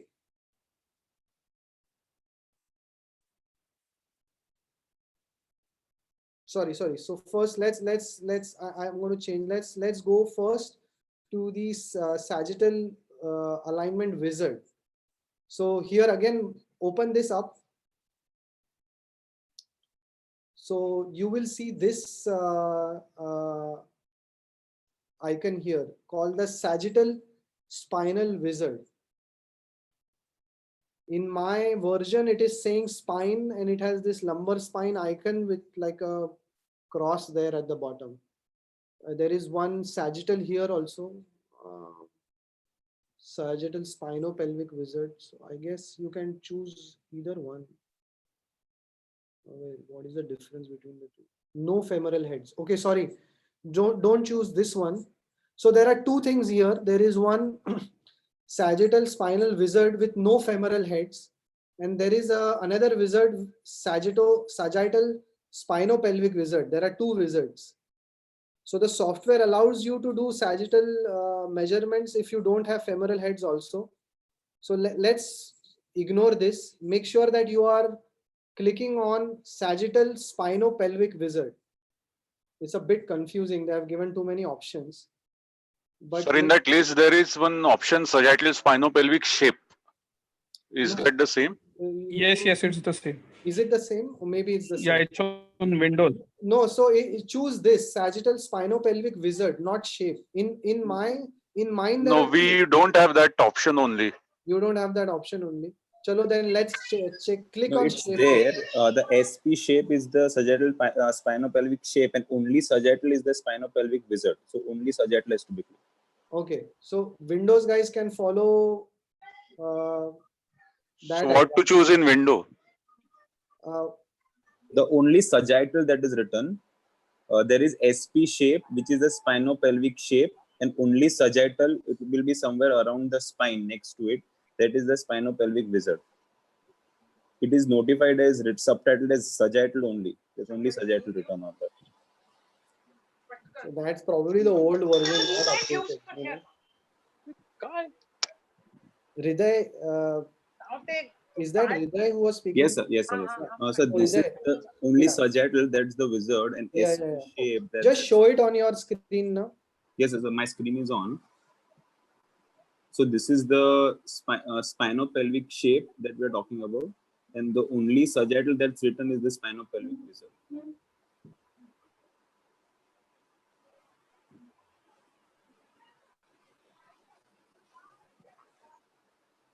For the Mac guys, see that there are these two confusing things. One is a sagittal spinal wizard with no femoral heads, and the other one is with femoral heads. So make sure that you click with femoral heads, because this example has femoral heads with it. Okay. So let's go quickly now. We probably will lose a lot of time on this. Let's go to sagittal wizard and mini-map. Okay. So for this, it is you will have to see the femoral heads here. I can't see them very clearly, so I'll try to manipulate this image in such a way that I can see the femoral head well. Magnify it so that you can see the. So here I can see them. All right. So the first is to get your femoral heads marked. That's the first step. The second step is to mark the superior end plate of S1. That's the second step. The third step is to mark the upper end plate of L1. So this is 5, 4, 3, 2, 1. The fourth step is to mark the T1, which sometimes gets very tricky if you don't have good X-rays. So this is 2, 3, 4, 5, 6, 7. So this probably is T1. And then the fifth step is to mark the lower end plate of T2. And the sixth step is to get all these end plates aligned. So these are the 6 steps in the wizard. So after you do the C2 lower end plate, you will get all these lines. You make sure that all these lines correspond to the end plates, which are actually there in this X-ray. And this, I think the software is using some image recognition AI to automatically help you a lot identifying the end plates. But wherever it is making an error, you correct it. So there you go. So there it is corrected. That's it, corrected. So these end plates are fine. These end plates probably are total out of whack. So I'll get the cervical spines also aligned a little better.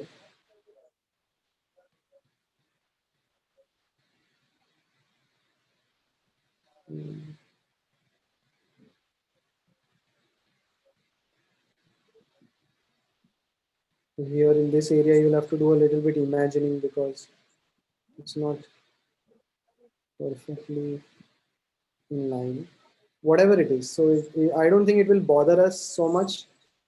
I mean, you don't necessarily have to go into the cervical spine. You can stop it at the upper end plate of T1. You know, double click there and you won't have to do all this at the top. So that will take you to the whole thing. So now with this information, it has calculated all these parameters for you. The pelvic tilt is 38 degrees. The PI is 57 degrees. Lumbar lordosis is in lordosis minus 19. Without L5 it's 9 degrees, and PILL mismatch is 31 degrees, which is a lot. Sorry, 38 degrees. And SVA is 13 centimeters. Okay, so although the SVA is not drawn here, so let's draw the SVA just for the sake of drawing. So that is the CSVA.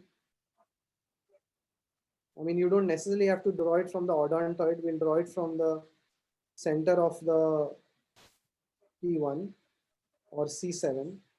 So 2, 3, 4, 5, 6, 7. So this is the center of C7, and then go to the posterior superior corner of S1. So that's the SVA. Again, we'll hit reset, and there you have the SVA. 134 millimeters by this method, and by the previous method it is 135 millimeters, so pretty close. So approximately 13 centimeters is the SVA. So let's get this line thickness increased a little bit so everybody can see that line. So that's the SVA. So now for the teaching purpose, we'll keep the pelvic tilt on.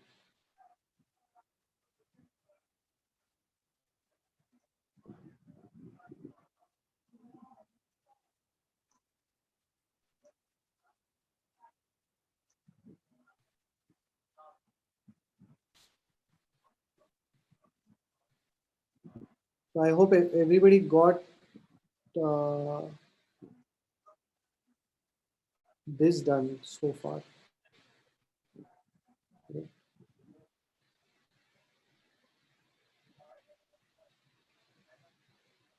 So you can see the faint pelvic tilt here. So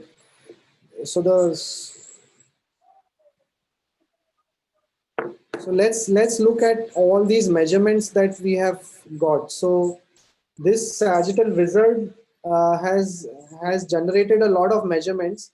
You can get this measurement table out of that sidebar and expand it so that you can see a lot more information like this. So here you can see that some of these measurements are color coded as red. Some of them are color coded as orange, and Hello, some of them are color coded as green. Hello. Hello. Sir Mandar here. How did you get that measure table on the side? So I just double clicked it. Like okay. Here I double clicked it, or I dragged it. I double clicked that thing button here. So see, if I click this button, it goes back to its place. If I double click this, it goes out. Did you see that? Okay. Yeah. If you do this, it goes back in. If you do this, it comes out. Sir, any of the measurements, if you want to just rectify or change again, how can I do that? So that depends on your accuracy of choosing the landmarks. So you can edit that, no? So you can, like, say if you have made a mistake in the femoral heads, then you go back to the sagittal wizard. When you click on the sagittal wizard, you will get all these nodes, right?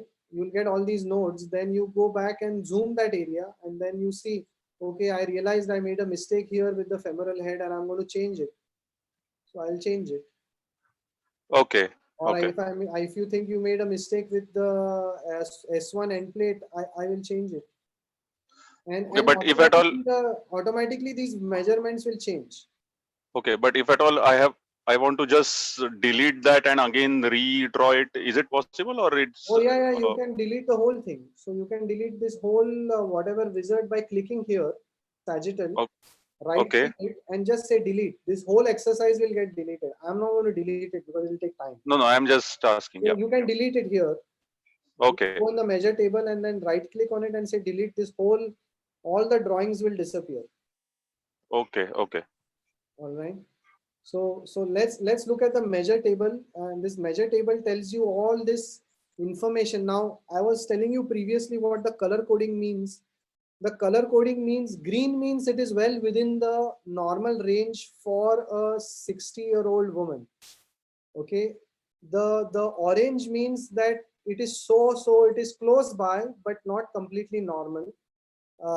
And the red means it's totally out of whack. All right. So if you see the SVA here, SVA is going to be 13. Sorry, where is the SVA? SVA is 13 centimeters. We know 13 centimeters is like totally off. You know, it is falling in front of the femoral heads the way she stands, and that's why it is color coded red. Okay, the pelvic tilt is color coded red because pelvic tilt is supposed to be less than 20 degrees, and that's why it's color coded red. And the reason why this is important is this normative data according to the age is incorporated into this software. So Virginie Lafarge and Frank Schwab and all their data that they are generating, the International Spine Study Group, ISSG, the ISSG data is part of this background information in this software. So you get these normative data, but you may also say that whether these applies to Indian patients or not, like that's anybody's guess, but you know, that's all we have. The idea is to understand not the absolute values. The idea is to understand that the alignment goals are different for different age groups, and you have to make sure that you are not overcorrecting a very old person. So here, as I told you, if you don't understand what say T9 SPI means, you can click here and then you will get what T9 SPI means. I have no clue what this means, but whatever, you get all this information. So now our goal is to simulate a surgery on this to get this back into alignment. So I'm going to put this measure tool back into its place. And let's say I want to do a PSO for this patient here to get this into alignment. So let's say I want to do a PSO at L3. Now also see if I right click here on this sagittal wizard, right click here and say show vertebra markers, it will automatically number all these vertebra. Did you see that? So it knows which vertebra is what because it has taken these all alignments into consideration. Right, so let's for the sake we'll hide all these vertebra markers. Another cool trick here is if you right click on these lines, you and say toggle normative alignment, it will show you what a normal profile for this patient should look like. You can see it has drawn that normal alignment for you. So this is what it should look like. So It's just a fancy way of showing how the sagittal profile should be for this person. So I'm just going to toggle that back off. And let's go back to doing a PSO. We will not have any complications because it's digital. So this patient does not need a PSO, but we'll end up doing it one anyway. So let's go to L3. Click on L3 and right click there. It will say, it will give you an option whether you do a PSO at L3 or a VCR at L3. So the same way, if I click here and say at L1, it will say, should I do PSO at L1 or VCR at L1? And this is fantastic if you're doing these osteotomies for ankylosing spondylitis. You know, for angspond patients who have a fused spine, you can play around doing osteotomies at L2, L3, L4, L1, and see which osteotomy at what level will give you the best correction at what degree. So it is fantastic for ankylosing spondylitis, which have a fused spine. Kshetra Mandaria. Sorry. I'm not the one which you showed. You went to L3 and you right clicked and you got these options of do a PSO. I'm not able to get that. So do you have the sagittal tool lit up like this with all these nodes seen? No. Or is it not seen? So then your sagittal tool is not selected. So go to your measure table and select that tool. See, there are two things which we have done. We have done the sagittal tool and we have done the CSVA. There are two things we have made. So if I select the CSVA, then this disappears. This is not selected. You want to make sure that your sagittal is selected. So when you select the sagittal, all these lines will have these small square boxes lined up on it. Did you see that? The difference? Yeah. If I select the SVA, this line, then those lines disappear. If with that you do, you will not get the oh, still it is getting because it's automatically selecting in my software. Okay. So you see, if it is selected, then you can click on the right click and then do a PSO at L3. So I'm going to go ahead and do a PSO at L3. Yeah. So it has shown how the PSO lines are. It has done a PSO wedge of 25 degrees. Now let's click on simulate here. Can you see there is a checkbox here? And if you click on simulate, it has taken the wedge off digitally, of course, and then change the alignment. So let's go back to the reset tool and say, let's see what a PSO at 30 degree has done to the sagittal alignment. It has corrected the pelvic tilt from, you can see on the measure tool here. You can see the measure tool here that your pre-op was 38 degrees and your post-op is 25 degrees. And now it has become orange and not red anymore. It is still not less than 20 degrees. So maybe that's why it is showing orange. So let's say if I want to change this PSO to I want to change these degrees and I'm not happy with the way it is positioned, and I'll increase these degrees to 27 degrees. So automatically you see this value is changing. So maybe I'll do 32 degree wedge and I'll get a PT of 28, 18 degrees pelvic tilt will correct. So you can play around with these tools here and reduce the size of your PSO or increase the size of your PSO. This is 34 degrees, almost like a VCR, but means you get what I mean. So it's like Shritish sir, I had one query. Yeah. The ratio that is below the angle, what does that mean? Does that mean the orientation is osteotomy? Yeah. This ratio. So this is just a ratio which tells what is the proportion of the X-ray that is going to rotate above and below. Okay, so let me go back. Does it have any bearing to the osteotomy that we are planning? No, so what you want to do is to get the ratio in such a way that your pelvic tilt is within 20 degrees. So let's say if I keep the ratio at 0 degrees, okay. With 0 degrees, what happens to the pelvic tilt? What has happened is This is like taking drawing the X-ray onto a butter paper and then cutting it and then doing a jigsaw puzzle onto it. Okay, so when I have done the ratio 0 degrees, what it has done is that it has kept the lower part of the X-ray constant. It has not rotated that lower part, but it has rotated the upper part of the X-ray onto that osteotomy. And then it has pushed the SVA into minus, and it has made the pelvic tilt odd. It has not changed the pelvic tilt at all because it didn't rotate the lower part of the X-ray. You see what I mean? So I got that, sir. Yeah. what you need to do is to have the ratio in such a way that your pelvic tilt is 20 degrees. Okay, you see that 20 degrees? Yes, sir. So which means that this is how your standing X-ray should look like.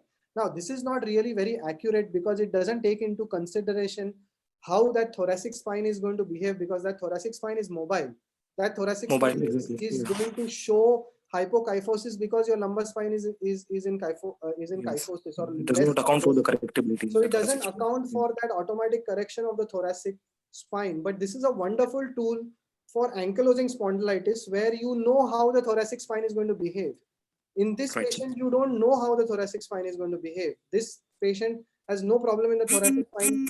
The thoracic spine is going to auto-correct when we do that adjacent level T-lift. So I hope everybody got that PSO. Obviously, we don't need a PSO in this patient. So we are going to delete this PSO. So a quick way to delete the PSO is this other surgical tool list. So we have discussed these first three areas of the sidebar. There is this third area, which was a surgical tool list. So this surgical tool list tells you that, okay, you have done a PSO at L3, which is at 32 degrees with a ratio of 50 degrees, 50 on either side. I'm just going to click on the X and it has disappeared. So we are back to square one. So we are back to square one. And so now let's do what we actually did in this patient. So what this patient needs actually, as you all know, is a T-lift at both levels, but it is not going to be it's not going to be a usual T-lift. It is going to be a T-lift that is lordosing. That means you have to make sure that these end plates, these discs, the L2, L3 and L4, L5 are corrected in lordosis. You can also, excellent case for doing O-lifts for those people who know how to do an O-lift.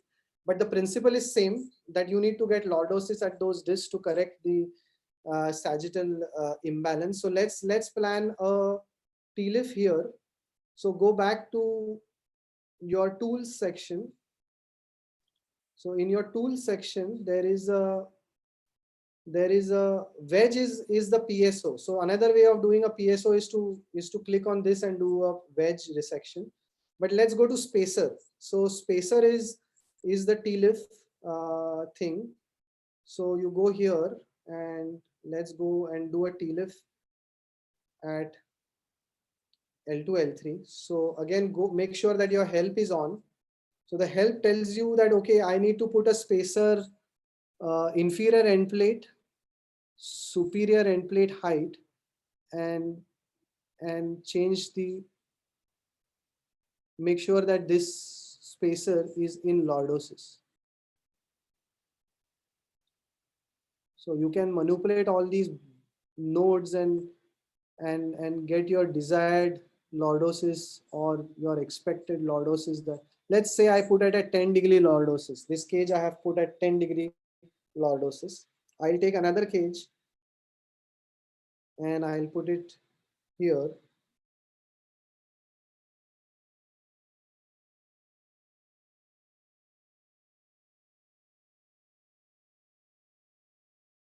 And maybe I'll give it like 6 degree. Again, what the heck? Make it 10 degrees again. So I expect that I'll get 10 degrees lordosis at every level of T-lift. Right. So now I have drawn my T-lift cages. Let's go back to how it looks. I have drawn the spacer 1 is -10 and the spacer 2 is -9. So let's see what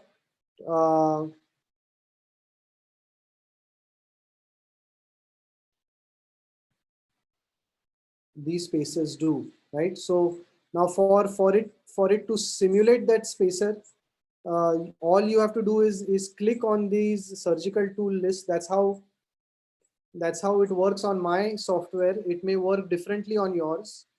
But if you go to the surgical tool list, you click here and then it creates a wedge out of that first spacer. And you click on the second spacer, it creates a wedge out of that second spacer, right? So you can do it many different ways.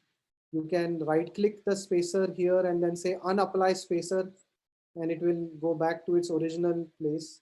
Or you can right click the spacer and then say apply spacer, and then it will take that into consideration. So now let's say that you have put all this, but this is not the first step to do in your correction. So let's delete both these spacers.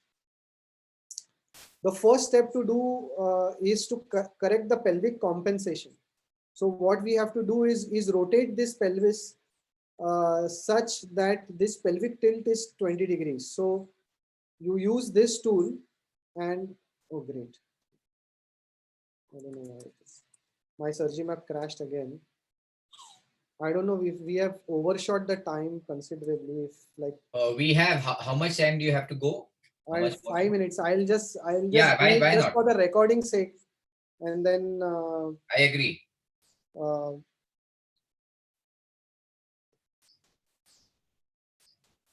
And then we can, man, lost that whole drawings on it. Oh. Or maybe not if it has saved it. Let's see. I don't know why it is crashing. So. But it's been excellent so far. It's been like a completely new space age tool for us.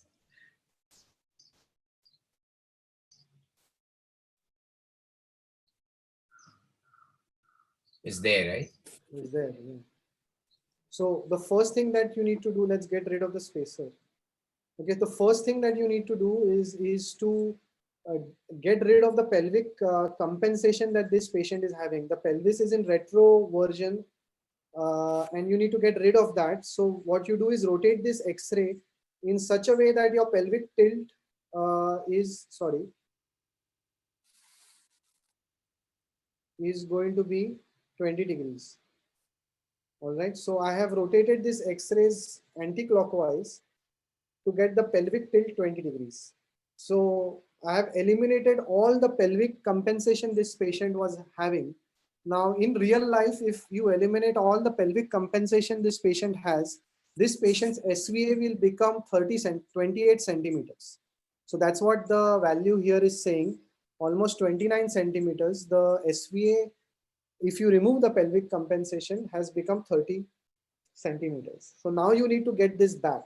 So now you get it back by drawing those cages there and putting them into lordosis. So we'll go back to our tools and go to spacer. And then I'm going to click on the spacers very, very quickly because I have played around with this. So then you can do it at your own time. I'll get a second spacer made here. And I will get both the spacers into lordosis.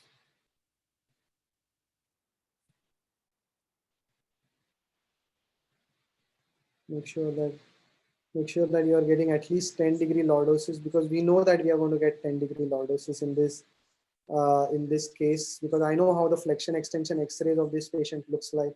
Just by positioning this patient on a Jackson frame or a lordosing frame, we are going to achieve that. That's not a big deal, provided that we do a Ponti osteotomy at both the levels, like a complete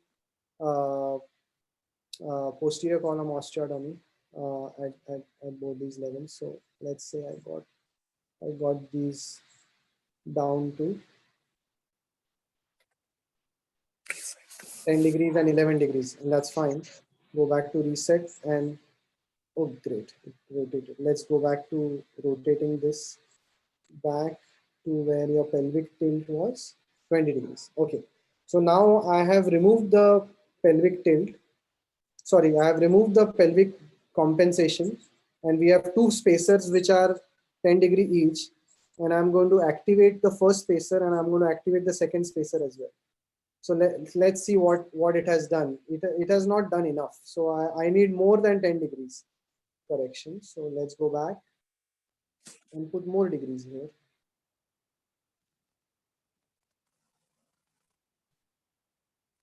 Make it taller. Make this taller.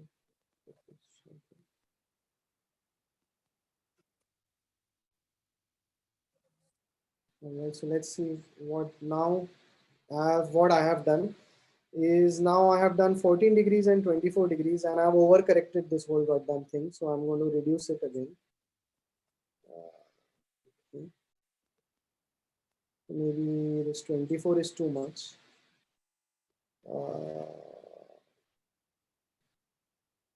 I think 14 degree is probably reasonable to get in this patient. Now, let's see. Now 14 degrees, with 14 degrees, I have,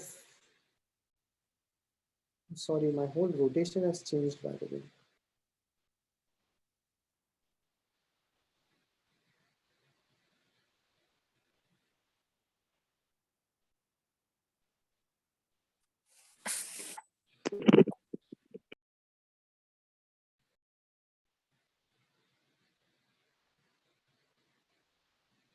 I cannot zoom and do it. That's the problem. The zooming, if you zoom it, then the whole rotation changes. So we need to send this bug to Surgimap. But anyway, so don't zoom it and do it without zooming and do it. So because when you zoom it, the whole rotation of the image disappears. So I rotated this X-ray so that the pelvic tilt is 20 degree, and then the T-lifts are going to achieve 22 degrees correction at both the disc spaces to get my SVA back into line. So let's see what the measurement tool shows. The measurement tool. So now let's see the measurement tool pre-op and post-op. Post-op says the pelvic tilt is all green now. Pelvic tilt is green. Sacral slope is green. SVA is green. SVA is 4 centimeters. So, one question. Yeah. Yeah, Kshitij, I have drawn the spaces, but I'm not able to apply. Like what you are getting the corrections. Right click on the spacer. Right click on the spacer and apply the spacer. Apply, but then it's still not cutting the image and showing the correction. So what should be the wrong? So you're on Windows or you're on? No, I'm on Mac. I'm on Mac. The same version you are using. I just downloaded, like so this, it must be. Okay. So go to surgical tool list here at the side, and then click on this thing. Okay. If you click on it, it becomes like a lighter shade of black. Yeah. Dark. Then it has disappeared. If you click on it and make it darker, then it gets activated. Yeah, but it's not like it's not cutting the wedges like it is shown in your image and doing the correction. Oh, no, the reason is that you have to get these nodes. You have to play around with these nodes to make sure that the angle is that degree. So maybe you are not cutting an angle. If you keep both the end plates at 0 degrees, it will not change anything. No. The spacers are like 8 degree and 13 degree. So what is this showing? This number is showing something. The spacers number is showing 13 and the spacer 2 is like 9 degree. But the image is the same. I'm not saying those. Minus, right? Minus, right? Yeah, minus. But I'm not showing those black wedges which are cut on the. Make it larger. No, make it 20 degrees. Okay. All right. So that is how this measurement. This tells you that okay, if you do a lordosing T-lift at 2 levels, getting about 20-25 degree correction at every level, you will get a good alignment of the whole spine. And now getting 20-25 degree of a T-lift is a tall task doing T-lift in the conventional way. So you will have to do a bilateral facet resection, a complete bilateral facet resection, like a complete Ponty at the back. Put your cage right in the front and compress at the back. So that's a lordosing T-lift. If you are not comfortable with that, then do an O-lift or an X-lift.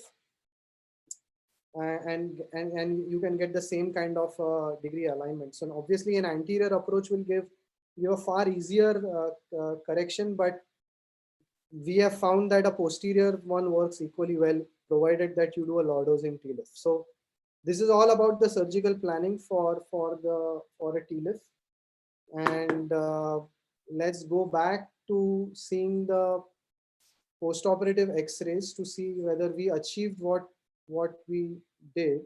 So you go back to this and then see the X-ray here. That's the post-operative X-ray. So you can make it negative, make it appear better, and then I can draw all these lines, but just that's an exercise for you guys. But you see, by doing lordosing TLIFs at 2 levels, we could get a good alignment of this spine. Her pelvic parameters have corrected reasonably well. SVA is right how we planned it. So let's go back to the database, go back to measure, get this thing down, make this 2 windows and get your pre-op X-ray here. So you have a comparison. So let's see. Okay, so this is your no complication, no risk surgery on Surgimap. And this is, the actual surgery. And this is what you can reproduce if you know that whatever it takes, you have to get 20-25 degree of correction at every disc level in your surgery. And this you can measure on your C-arm. So when you do a lateral X-ray C-arm, you can actually ask someone to measure those degrees and make sure that you are at least 20-25 degrees to get this alignment. And I'll just share another case. So just to summarize, to end this, because it's gone too long and I really am hungry, and I hope everyone is hungry too. So sagittal alignment, this is in 6 steps we discussed, and you simulate a PSO in 4 steps. Okay, the first step is to measure. The second step is to rotate so that you get rid of all the pelvic compensation the patient has. So make your pelvic tilt 20 degrees. The third step is to take out a wedge. And the fourth step is to actually simulate that wedge. So this is a patient, 67-year-old, a flat back with everything fused. So previously multiply operated patient. So the first step, you need to rotate this X-ray so that the pelvic tilt corrects from 34 degrees to 20 degrees. Then you need to estimate what kind of wedge you will have to remove. So this is the planning I did as a fellow. So I have overestimated this completely. I have got the C7 back to its normal place, which will mean a 46 degree will get the C7 right on the top of the posterior superior corner of S1, which is not very ideal thing to do in an old 70-year-old. So you really want a wedge that is lesser than 46 if you want to keep the apex at this red dot that I have shown here. So if you draw a line from C7 to the apex of your osteotomy to the intended place where you want the C7 to be, you will get the degree of the wedge that you want to remove. So that wedge here, I overestimated at 46 degrees. So then if you draw that 46 degree wedge with the apex at the same place like this and ask the software to simulate it, it will get the SVA back from this point to this point. So see how the SVA has changed from being 30 centimeters to being almost 11 or almost negative, I feel. Right. So this is how you introp, you can see.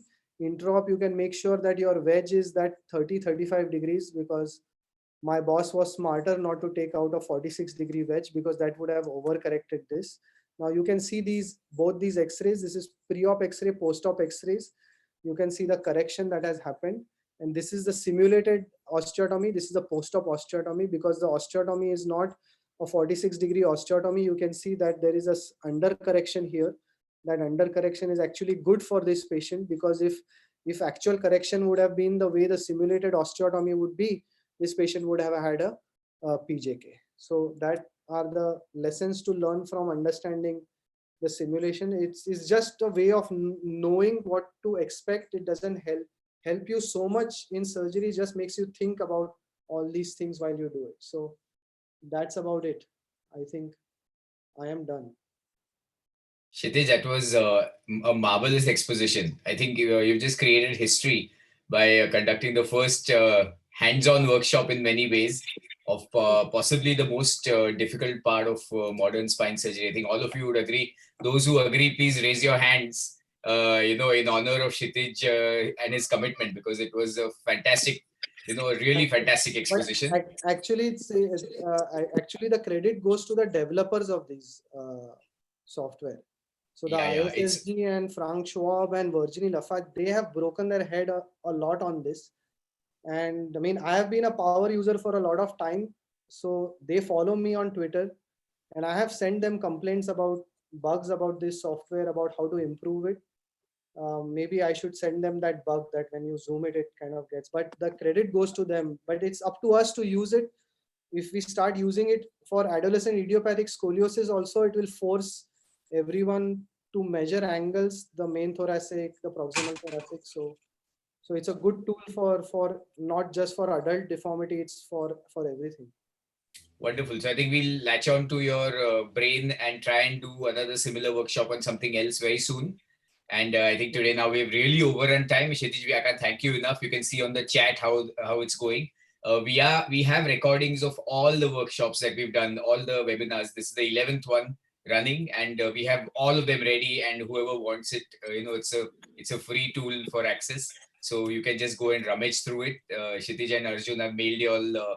The A team is working on trying to put it up on YouTube also, so it'll be open access for everyone, because learning comes free only at the cost of lunch. Yeah, call the class. Right. So thank you so much. And we need to do kyphosis. We need to do many more things, EOS. So stay tuned to this space. Kshitij, once again, thank you. Arjun, thank you for being here, and Ranjit and the works. Thank you again. We'll take leave now.